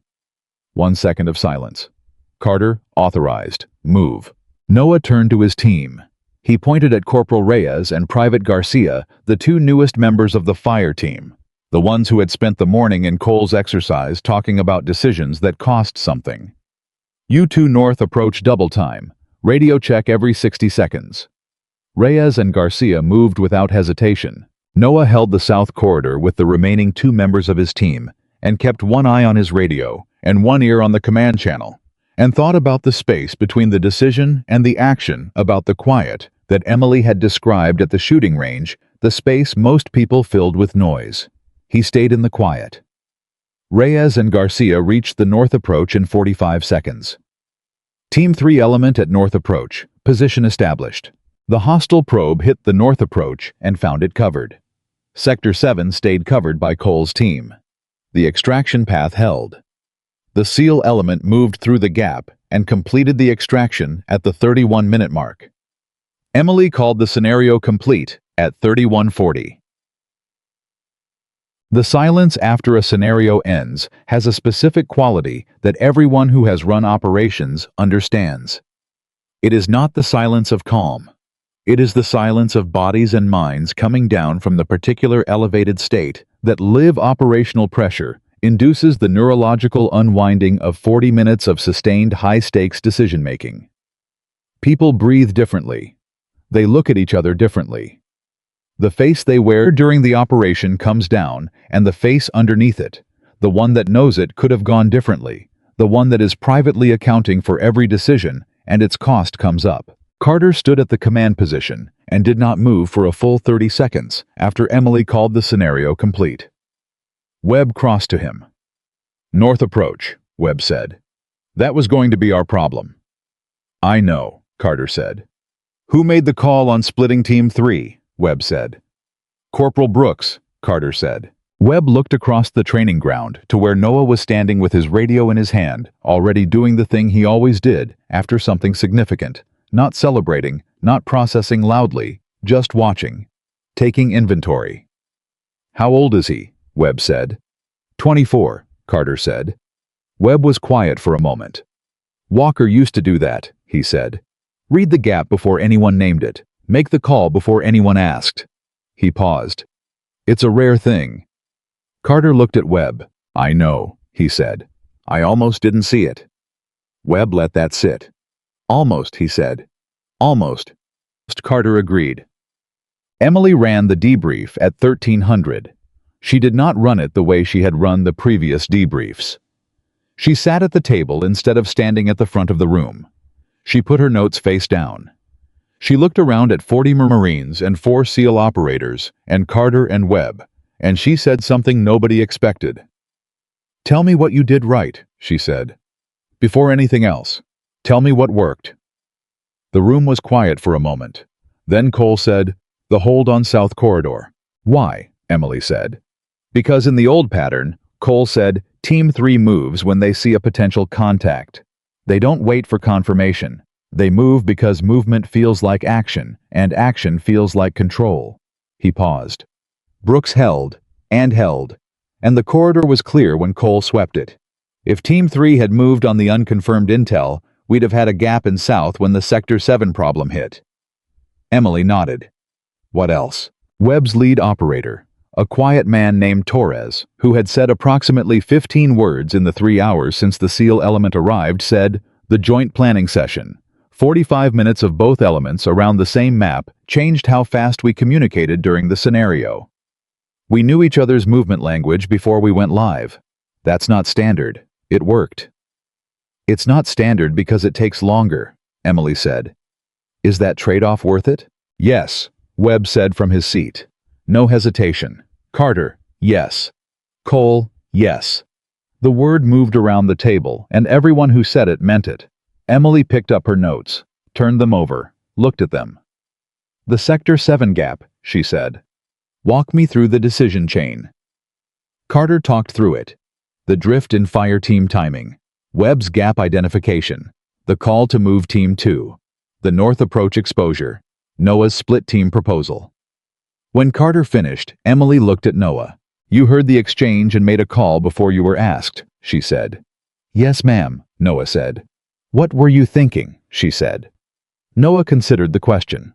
I was thinking, he said slowly, that the command channel had 3 problems and 1 resource, and I was the resource that wasn't already committed. He paused. And I was thinking that in the old pattern, I would have waited to be told what to do. And I was thinking that waiting was what created the Walker gap. The room was very still. It was the first time anyone other than Emily had named the Walker operation by name in a group setting since the 4-chair debrief 4 days ago. Webb looked at Noah for a long moment. Then he looked at Emily. Your evaluation, he said. What are you going to tell command? Emily looked at him steadily. That's not a question I answer in front of the unit being evaluated, she said. I know, Webb said. I'm asking anyway. Emily held his gaze. The room held its breath.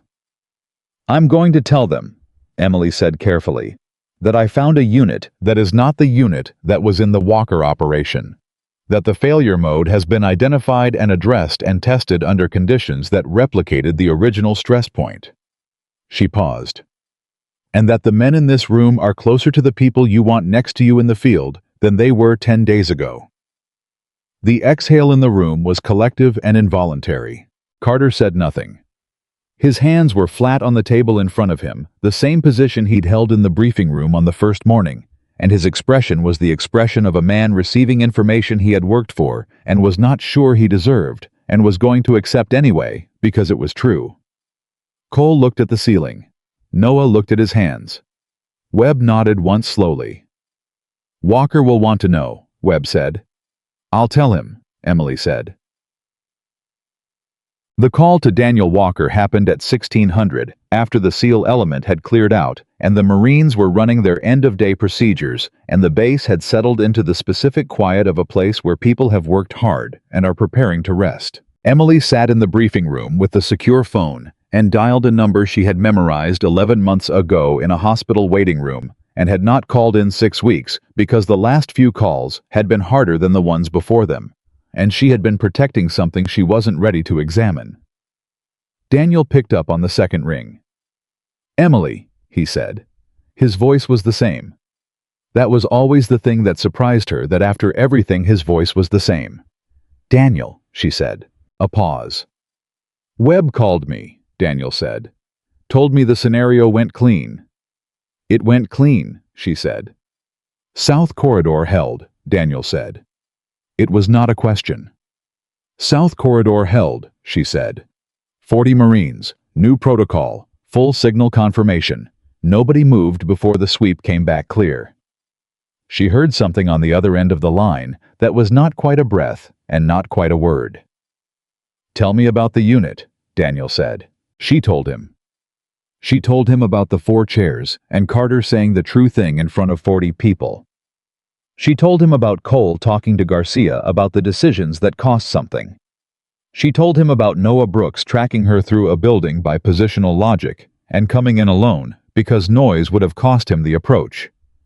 She told him about this morning, the joint planning session, the Sector 7 gap, the split team call that nobody asked for and nobody had to wait for. Daniel was quiet through all of it. When she finished, he said, Hayes, the lieutenant. What's he like? Emily thought about Carter at the equipment bay bench. Carter running the debrief with questions instead of statements. Carter saying I almost didn't see it to Webb, like it was the most honest thing he'd said in months. He's good, she said. He's genuinely good. He had a pattern problem, and he let someone show it to him, which is not a common thing. Is it fixed? Daniel said. It's addressed, Emily said. Fixed is a stronger word than I'll use for anything I've seen in 10 days. She paused. But addressed is real. What's been built here is real. And the corporal, Daniel said. Brooks. Emily looked at the wall across from her. He's something, she said. He's the kind of person who pays attention to things at the level where things actually happen, not the surface, the structure underneath. She paused. He's going to be exceptional. Like Walker was going to be exceptional, Daniel said. There was no bitterness in it. It was a simple statement. Yes, Emily said. Another pause. Are you okay? Daniel said. The question arrived without warning, the way his direct questions always did, and Emily sat with it for a moment. The way you sit with something when the truthful answer is not the simple one. I'm better, she said. I came here for the wrong reasons, and I found the right thing to do here anyway. That's about as okay as I know how to be. That's pretty okay, Daniel said. Yeah, she said. Emily, he said. Yeah. Thank you, he said. For going. For not just for going. She didn't answer that immediately, because there wasn't a clean answer to it. She had gone because she was angry. She had stayed because she found something worth staying for. She had built something in 10 days that she had not intended to build, and that had changed the unit and changed her in ways she was still accounting for. You told me to fix it, she said finally. I did, he said. I tried, she said. I know, he said. Webb told me. Get some rest, Emily. She said good night and ended the call and sat in the empty briefing room for a long time. Carter knocked at 2000. He did not come in. He stood in the doorway with his arms at his sides and his expression carrying the specific weight of a man who has something to say and is not certain of the reception. Sir, Emily said. Don't, Carter said. Not tonight. She looked at him. He came in and sat across from her at the table and put his hands flat in front of him and looked at them. I need to ask you something, he said. Ask, she said. The evaluation, he said. The official one. What command sees? He paused. Is it going to reflect what you said in the debrief? Or is that what you told the room to give them something and the official document is something else? Emily looked at him steadily. Lieutenant Hayes, she said. I have been doing this work for 8 years. In 8 years, I have never told a unit one thing and written another. What I say in the room is what I write in the document.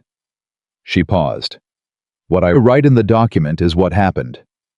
Carter nodded slowly. Then I need to tell you something, he said. For the document. Emily waited. What you built here in 10 days, Carter said, is not going to disappear when you leave. I want you to know that. I know how these things go. Evaluator comes and changes. Something leaves, unit reverts. I've seen it. I've done it. He looked up from his hands. I'm not going to let that happen. Not because of the evaluation. Because of Walker. Because of what it costs when it reverts. Emily held his gaze. I know, she said. You don't know, he said. You hope. There's a difference. She almost smiled. You're right, she said. I hope. Carter looked at her for a moment. Brooks, he said. I'm recommending him for advanced leadership assessment. Emily said nothing. He made a split-team call in a live scenario at 24 years old that a 15-year veteran would have been proud of, Carter said. That doesn't go unrecognized. No, Emily said. It doesn't. Carter stood. Get some rest, he said. Command wants the preliminary evaluation report by 0800. I know, she said. He moved to the door. Carter, she said. He stopped. Hayes, she corrected herself. Lieutenant. He turned. You were wrong about one thing, she said. 10 days ago, when you threw my bag across that hallway and told me to leave. She paused. You thought you were protecting your unit. Yes, he said. You were, she said. Just not the way you thought. Carter stood in the doorway and looked at her, and the expression on his face was complicated in the way. Only true things are complicated, not clean, not simple, carrying the weight of what it cost and what it built simultaneously. Good night, Sergeant Carter, he said. Good night, Lieutenant, she said. He left. Emily sat alone in the briefing room and opened her evaluation document on the secure tablet and began to write. Not the summary that came last. She began in the middle, which was where the true shape of something always lived, and she wrote what she had seen, what she had built, what had changed, and what the change had cost, and what it was worth. She wrote for 2 hours without stopping. Outside Redstone Base settled into the quiet of a place where people sleep, the sleep of those who have worked for something and moved it forward. Carter in his quarters, running the day through his head, the way he always did, the post-operational accounting that a man in his position could not turn off even when the operation was a training scenario and not a real one. Cole in his bunk, with the particular stillness of a man who has set something down that he'd been carrying too long. Noah Brooks, sitting on the edge of his bunk, with his hands on his knees, not reading. Not on his phone, just sitting in the quiet, the way Emily had described the space between the decision and the action. The space where the difficult things lived, the space he was learning to stay in instead of filling it with noise. I was thinking about Walker. About a man he'd never met, who had given something he couldn't get back and had asked for something specific in return. Not punishment, not revenge, but this. These 10 days. This unit. This south corridor that held. He was thinking that it was enough. Not perfect. Not without cost.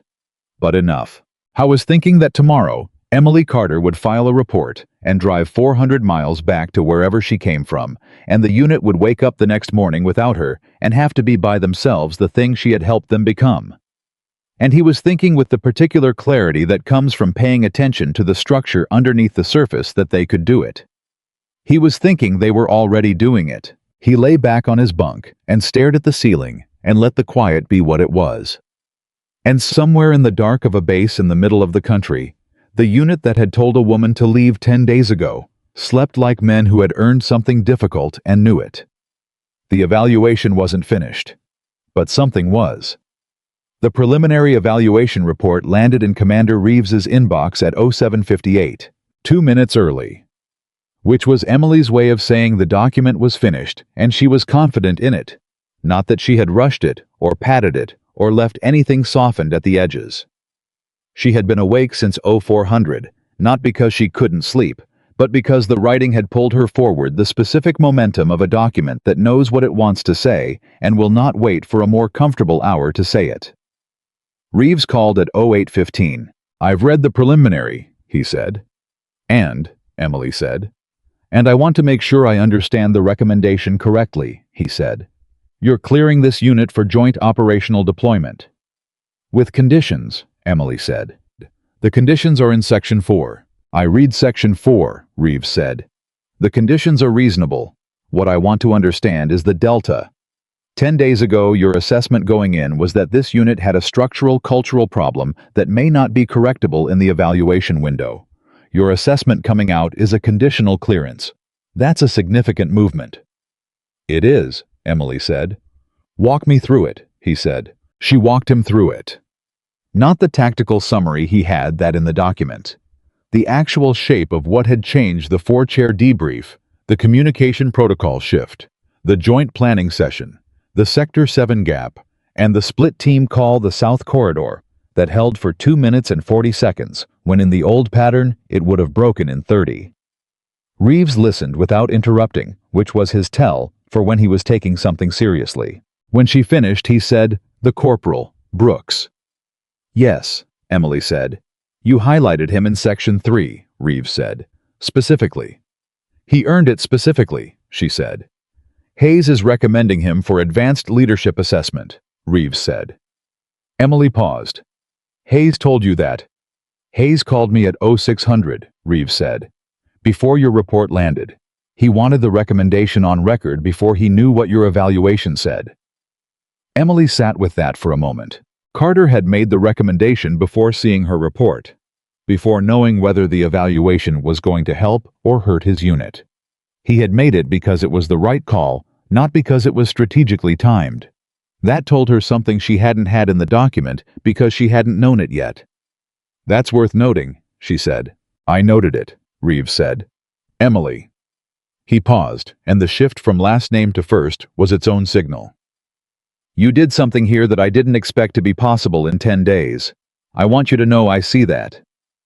"I had a unit that was capable of change," she said. "That's not something I built. That's something I found." "Finding it is the work," Reeves said. He ended the call. Emily set the phone down and looked at the wall of the briefing room where she had spent the last 10 days, thinking and writing and rebuilding and being rebuilt in ways she hadn't fully accounted for when she drove through the gate with a mission file and a grief that was looking for somewhere to put itself. She had found somewhere. She picked up her bag and went to say goodbye. Carter was at the equipment bay. Of course he was. Emily stood in the doorway for a moment before he heard her watching him run maintenance on his sidearm the way he always did when he needed to do something with his hands while he thought. And she thought that in 10 days she had learned this man's tells, and that was not nothing. That was the specific intimacy of people who have gone through something difficult together. The knowledge of how a person's body carries what their voice won't say. He looked up. "You filed it," he said. "Oh, 758, she said. He set the sidearm down. "And," he said. "Conditional clearance," she said. "Conditions are achievable. Timeline is reasonable." She paused. "Reeves told me you called him at 0600. Carter looked at her steadily. "Brooks earned the recommendation," he said. "I didn't want it contingent on your report." "I know," she said. "That's why I'm telling you it matters." Carter was quiet for a moment. "The real operation," he said. "When does it go?" 3 weeks, she said. "You'll get the full brief from command. Marine element lead is yours." Carter nodded. "Are we ready?" he said. Emily looked at him. "You were ready yesterday," she said. "That's what the report says." Carter picked up his sidearm and set it down again without doing anything with it, which was what he did when something landed that he needed a moment to absorb. "I threw your bag across a hallway," he said. 10 days ago. "You did," she said. "And now you're telling me my unit is cleared for joint deployment," he said. "I'm telling you your unit did the work," she said. "You did the work. Those are the same thing." Carter looked at the bench in front of him. "Walker," he said. "Is he going to know about the clearance?"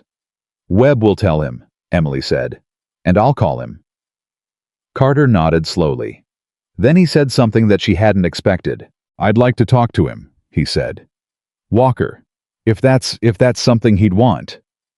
Emily looked at Carter Hayes and revised her estimate of him one more time upward into territory she hadn't expected to reach when she drove through the gate of Redstone Base 10 days ago, with her jaw set and her grief organized into a mission file. "I'll ask him," she said. "That's all I'm asking," Carter said. Noah found her at the shooting range. She was not shooting this time. She was standing at the far lane with her rifle case closed at her feet, looking downrange at the targets she had set at 1,800 meters 3 days ago. The targets were still there. Nobody had moved them because nobody else at Redstone shot at 1,800 meters, which meant they existed in that space as a kind of permanent statement, not aggressive, not boastful, just factual. This is what is possible. This is what the work produces when you stay in the quiet long enough. "Corporal Brooks," she said without turning. "Ma'am," he said. He came to stand beside her, not behind her, not at a respectful distance. Beside her, which was where he'd earned the right to stand. They looked downrange together for a moment. "You're leaving today," he said. "After lunch," she said. Noah nodded.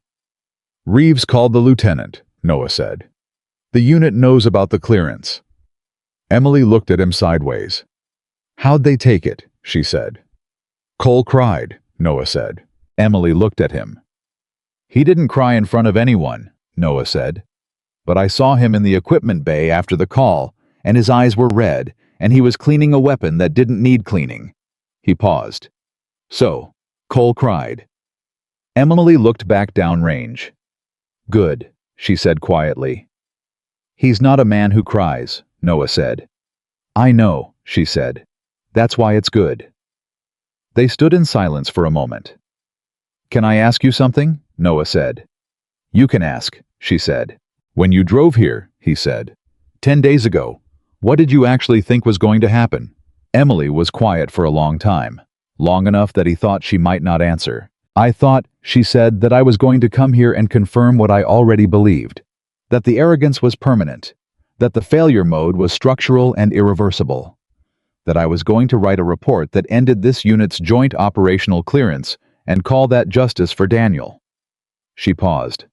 And I thought that would be enough. But it wasn't, Noah said. It wasn't what I found, she said. What I found was a unit that was capable of being something different than what it had been. And you can't write a document that ends something like that. Not honestly. Noah looked at her. You changed when you got here, he said. Not just us. Emily turned and looked at him fully. Yes, she said. He held her gaze without flinching, which was something about Noah Brooks that she had noted from the first conversation in the mess hall. He did not look away from true things. What changed? He said. Emily picked up her rifle case. I came here carrying something that was too heavy to carry alone, she said.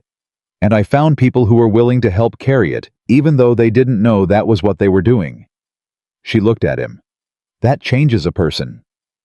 Noah nodded. Walker, he said. Tell him. He stopped.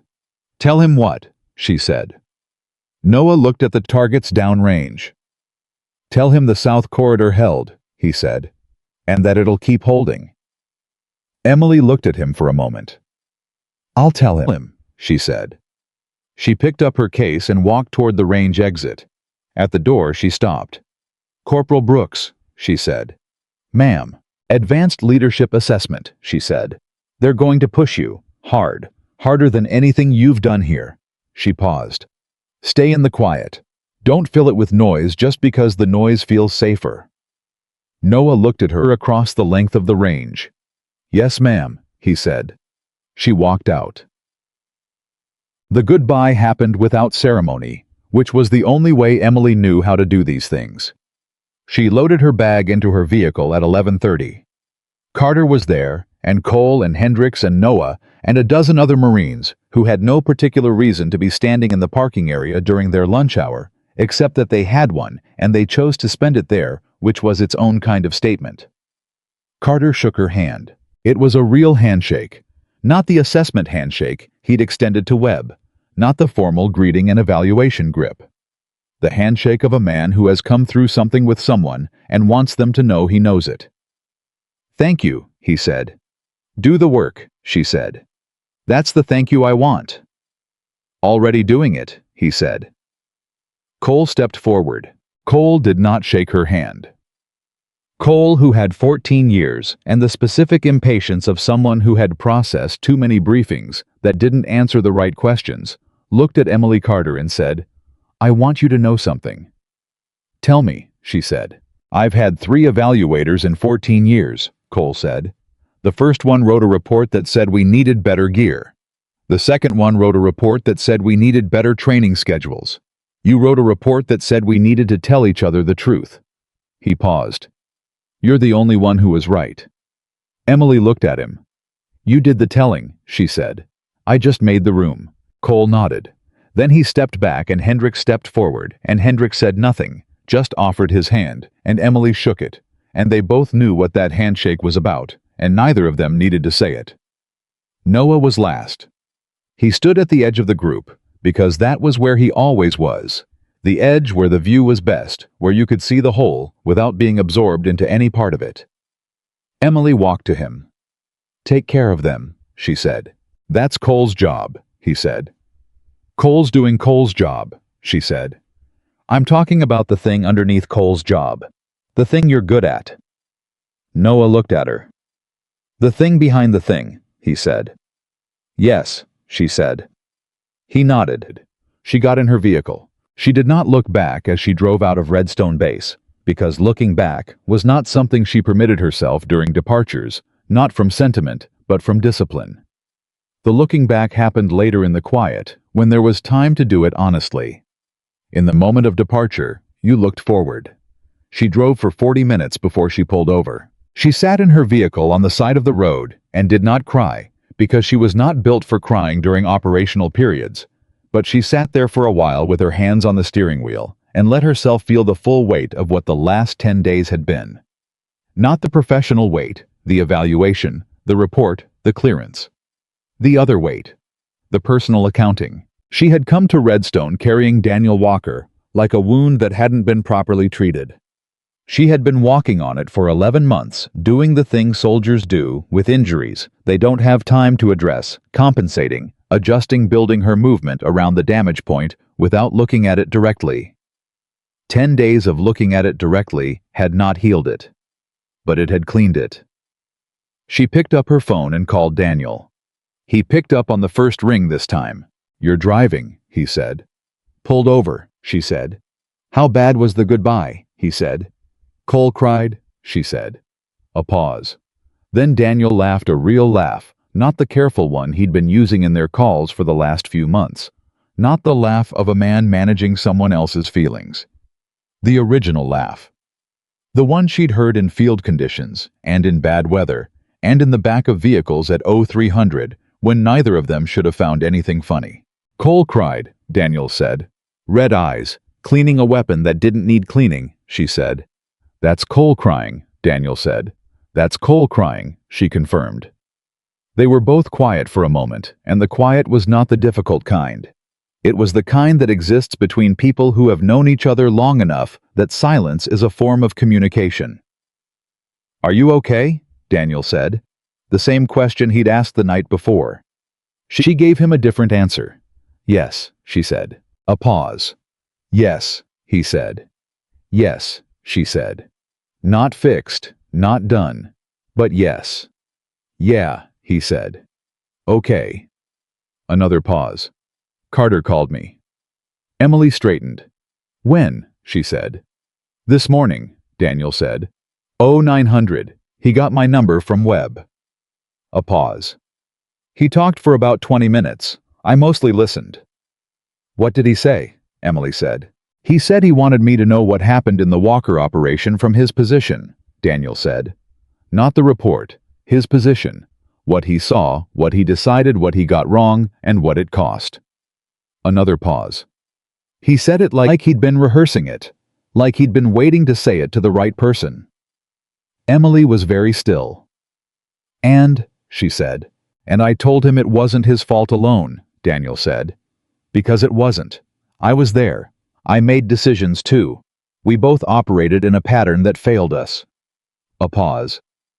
"I think he needed to hear that from me." "Did it help?" Emily said. "I think so," Daniel said. "I think it helped me too." He was quiet for a moment. "He's a good man, Emily. Underneath the thing you walked into, he's a good man." "I know," she said. "It took about 4 days to see it." 4 days is fast," Daniel said. "He made it easy," she said. "Eventually."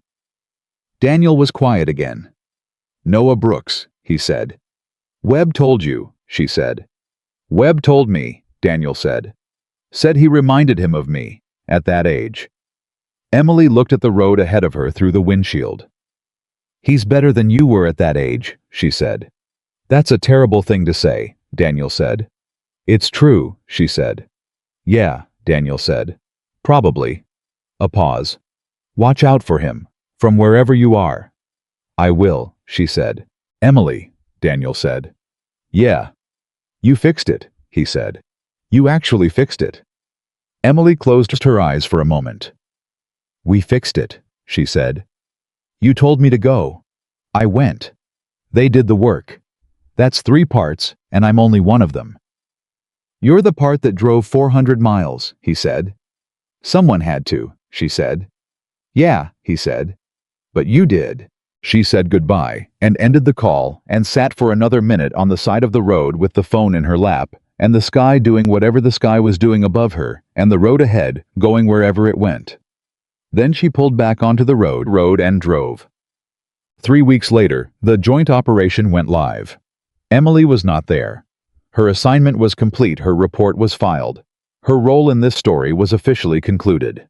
She was 2 states away, at a different base, beginning a different evaluation, carrying the same mission she always carried, finding the thing that was broken and staying long enough to help it heal. But she was on the radio, not officially.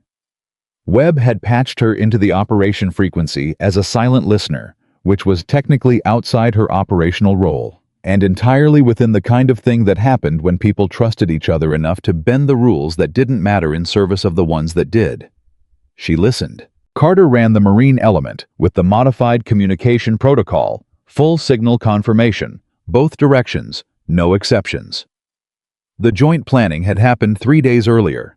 Marine NCOs and SEAL operators around the same map, talking through approach angles and what-if scenarios, and the specific things that happened when intelligence was degraded, and the plan met the real, and the real started pushing back.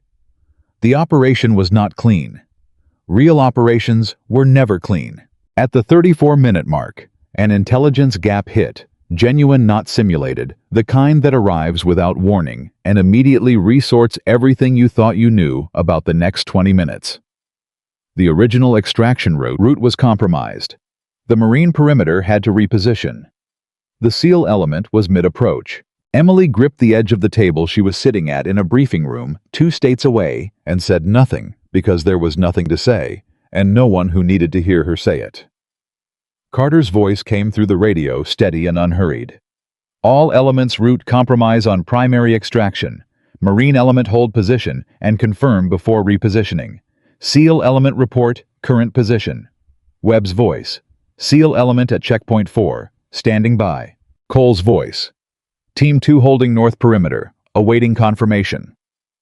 Then Noah Brooks's voice, calm as a man who has practiced staying in the quiet until the quiet became natural. Team 3 has a clean alternate route sector 9. Confirmation from south perimeter in 30 seconds. Requesting authorization to move on confirmation. Carter, authorized on confirmation. 31 seconds later, Team 3's radio check. South perimeter confirmed clear. Team 3 moving. Webb SEAL element copies. Adjusting approach to sector 9. Carter, marine element repositioning on Webb's mark. Full signal before movement. Webb mark. The repositioning happened. The perimeter held. The SEAL element reached the extraction point at the 47-minute mark. The operation completed at 52 minutes with 0 casualties and 0 coverage gaps. Emily sat in her briefing room, 2 states away, with her hand flat on the table and her eyes on the radio, and the silence of a completed operation filling the frequency. Then Webb's voice, dry and deliberate. SEAL element to Marine Command. South corridor held. A beat of silence. Carter's voice. Marine Command copies. South corridor held. Then, Cole. Cole, who had cried in a parking lot with red eyes over a weapon that didn't need cleaning. Cole's voice, rough and certain. Damn right it did. Emily sat back in her chair. She thought about a parking lot 11 months ago, and a man who walked out of a separation processing office with everything he'd given and nothing left to give, and said somebody should go fix it, not punish them, fix it. She thought about 4 chairs in the middle of a formation. She thought about a lieutenant who threw a bag across a hallway, and 10 days later called a man he'd never met, and talked for 20 minutes, and mostly told the truth.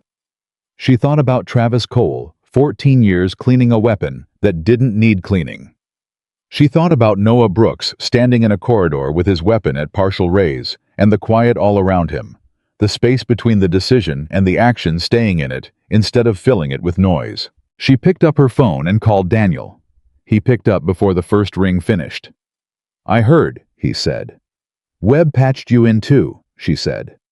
"Webb patched half the eastern seaboard in," Daniel said. "I think Torres was listening from a grocery store." Emily laughed. The real kind.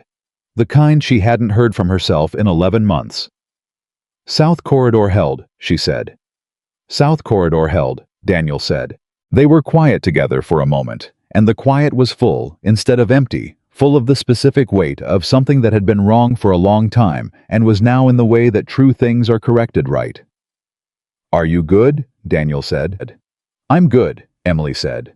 "Really good, or Emily Carter definition of good," he said. "Really good," she said. "The actual kind." "Okay," he said. And she could hear in his voice the thing she had been waiting 11 months to hear, not relief. Exactly, not happiness exactly, but the specific quality of a man who has set something down that he carried too long and can feel his hands again. "Go rest," she said. "You sound tired." "I sound human," he said. "There's a difference." "Go rest anyway," she said. "Yeah," he said. "Emily." "Yeah." "I'm glad you went," he said. "Me too," she said. 6 months after Emily Carter drove out of Redstone Base, the unit was designated one of the top-performing Joint Operation Marine elements in the Eastern Command structure. The designation came with a formal review, and the formal review noted several specific factors. Communication protocol modifications that had measurably reduced confirmation lag under operational pressure. Joint planning integration that predated the operation by 72 hours in every deployment since the evaluation. A demonstrably higher rate of real-time adaptation when mission parameters changed in the field. The review did not name Emily Carter. Evaluators were not named in unit designation documents. That was not how the system worked. But Carter named her. In the remarks he submitted alongside the unit's designation application, he wrote a paragraph that the review board noted as unusual in its specificity and left in the final document unedited because it was true and because true things earned their place in the record. He wrote, "The change this unit underwent was initiated by an outside evaluator who arrived at this facility under difficult personal circumstances and chose to do the harder thing instead of the easier one. She could have documented what was broken and recommended dissolution. She chose instead to find what was worth building." The unit this designation recognizes is not the unit that existed before her arrival. It is the unit her work made possible. Noah Brooks read that paragraph on a Tuesday morning in the briefing room, where he had become 6 months after Emily left the unit's primary training instructor for communication protocols and field decision-making. He was 25 years old. He read it twice, folded the document, and set it on the table. Then he walked to the training ground, where 12 new Marines were waiting for their first session with him, and he stood in front of them, the way Emily had stood in front of 40 Marines 6 months ago, without slides, without notes, without the structural scaffolding that turns communication into performance. He said, "I'm going to tell you 3 things." They looked at him. "First, this training has no script. I'm going to react to what you do, and you're going to react to what I do, and we're going to find out together what that looks like. Second, the most important skill you will develop here is not tactical.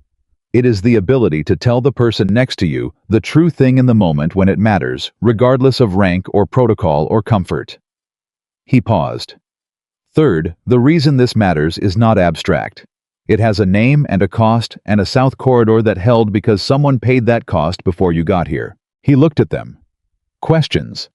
Nobody raised a hand. "Good," Noah said. "Let's begin."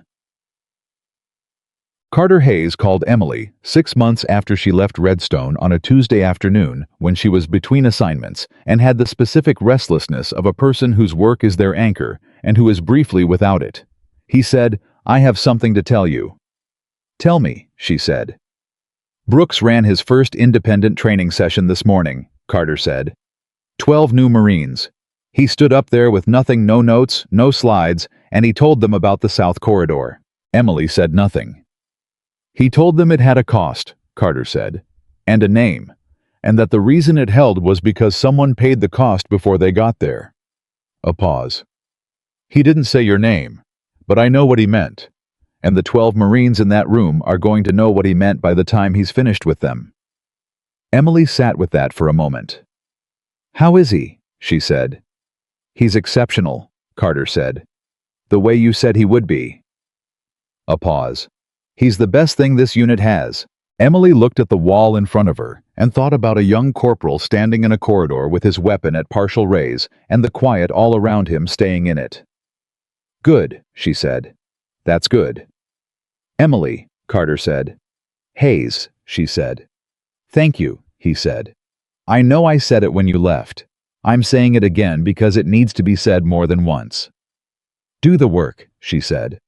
"That's still the only thank you I want." "Already doing it," he said. "Every day." She ended the call. She sat alone in her quarters and thought about Daniel and about the parking lot and about 4 chairs in the middle of a formation and about a bag thrown across a hallway on a day that could have ended completely differently, and instead ended like this with a South Corridor that held, and a unit that told each other the truth, and a 25-year-old instructor standing in front of 12 new Marines with nothing but the honest account of what it cost and what it built. She thought about what Walker had said in the beginning. Somebody should go fix it. Not punish them. Fix it. She had gone. She had fixed it. Not alone, never alone, but she had gone. When going was the hardest thing, and she had stayed when staying cost her something, and she had built what she built out of the wreckage of what had broken, and the thing she built was standing on its own, now teaching 12 new Marines about a south corridor that held carrying the lesson forward into people who would carry it further still out into operations. She would never hear about, and decisions she would never know were made, and corridors she would never see that would hold, because of something that started in a hallway when a woman refused to move. The woman they told to leave had become the reason they stayed. The soldier they thought was weak had built the foundation the unit stood on, and the lesson she carried, not the tactics, not the protocols, not the evaluation criteria, the lesson, the real one, the one that moved from Emily to Carter to Cole to Noah to 12 new Marines and beyond. Was this the quietest person in the room is often the one who has already decided what matters, and the bravest thing a soldier can do is not charge forward, but hold. The corridor, hold the truth, hold the line between who you were and who the work demands you become. Emily Carter held. And because she held, so did they.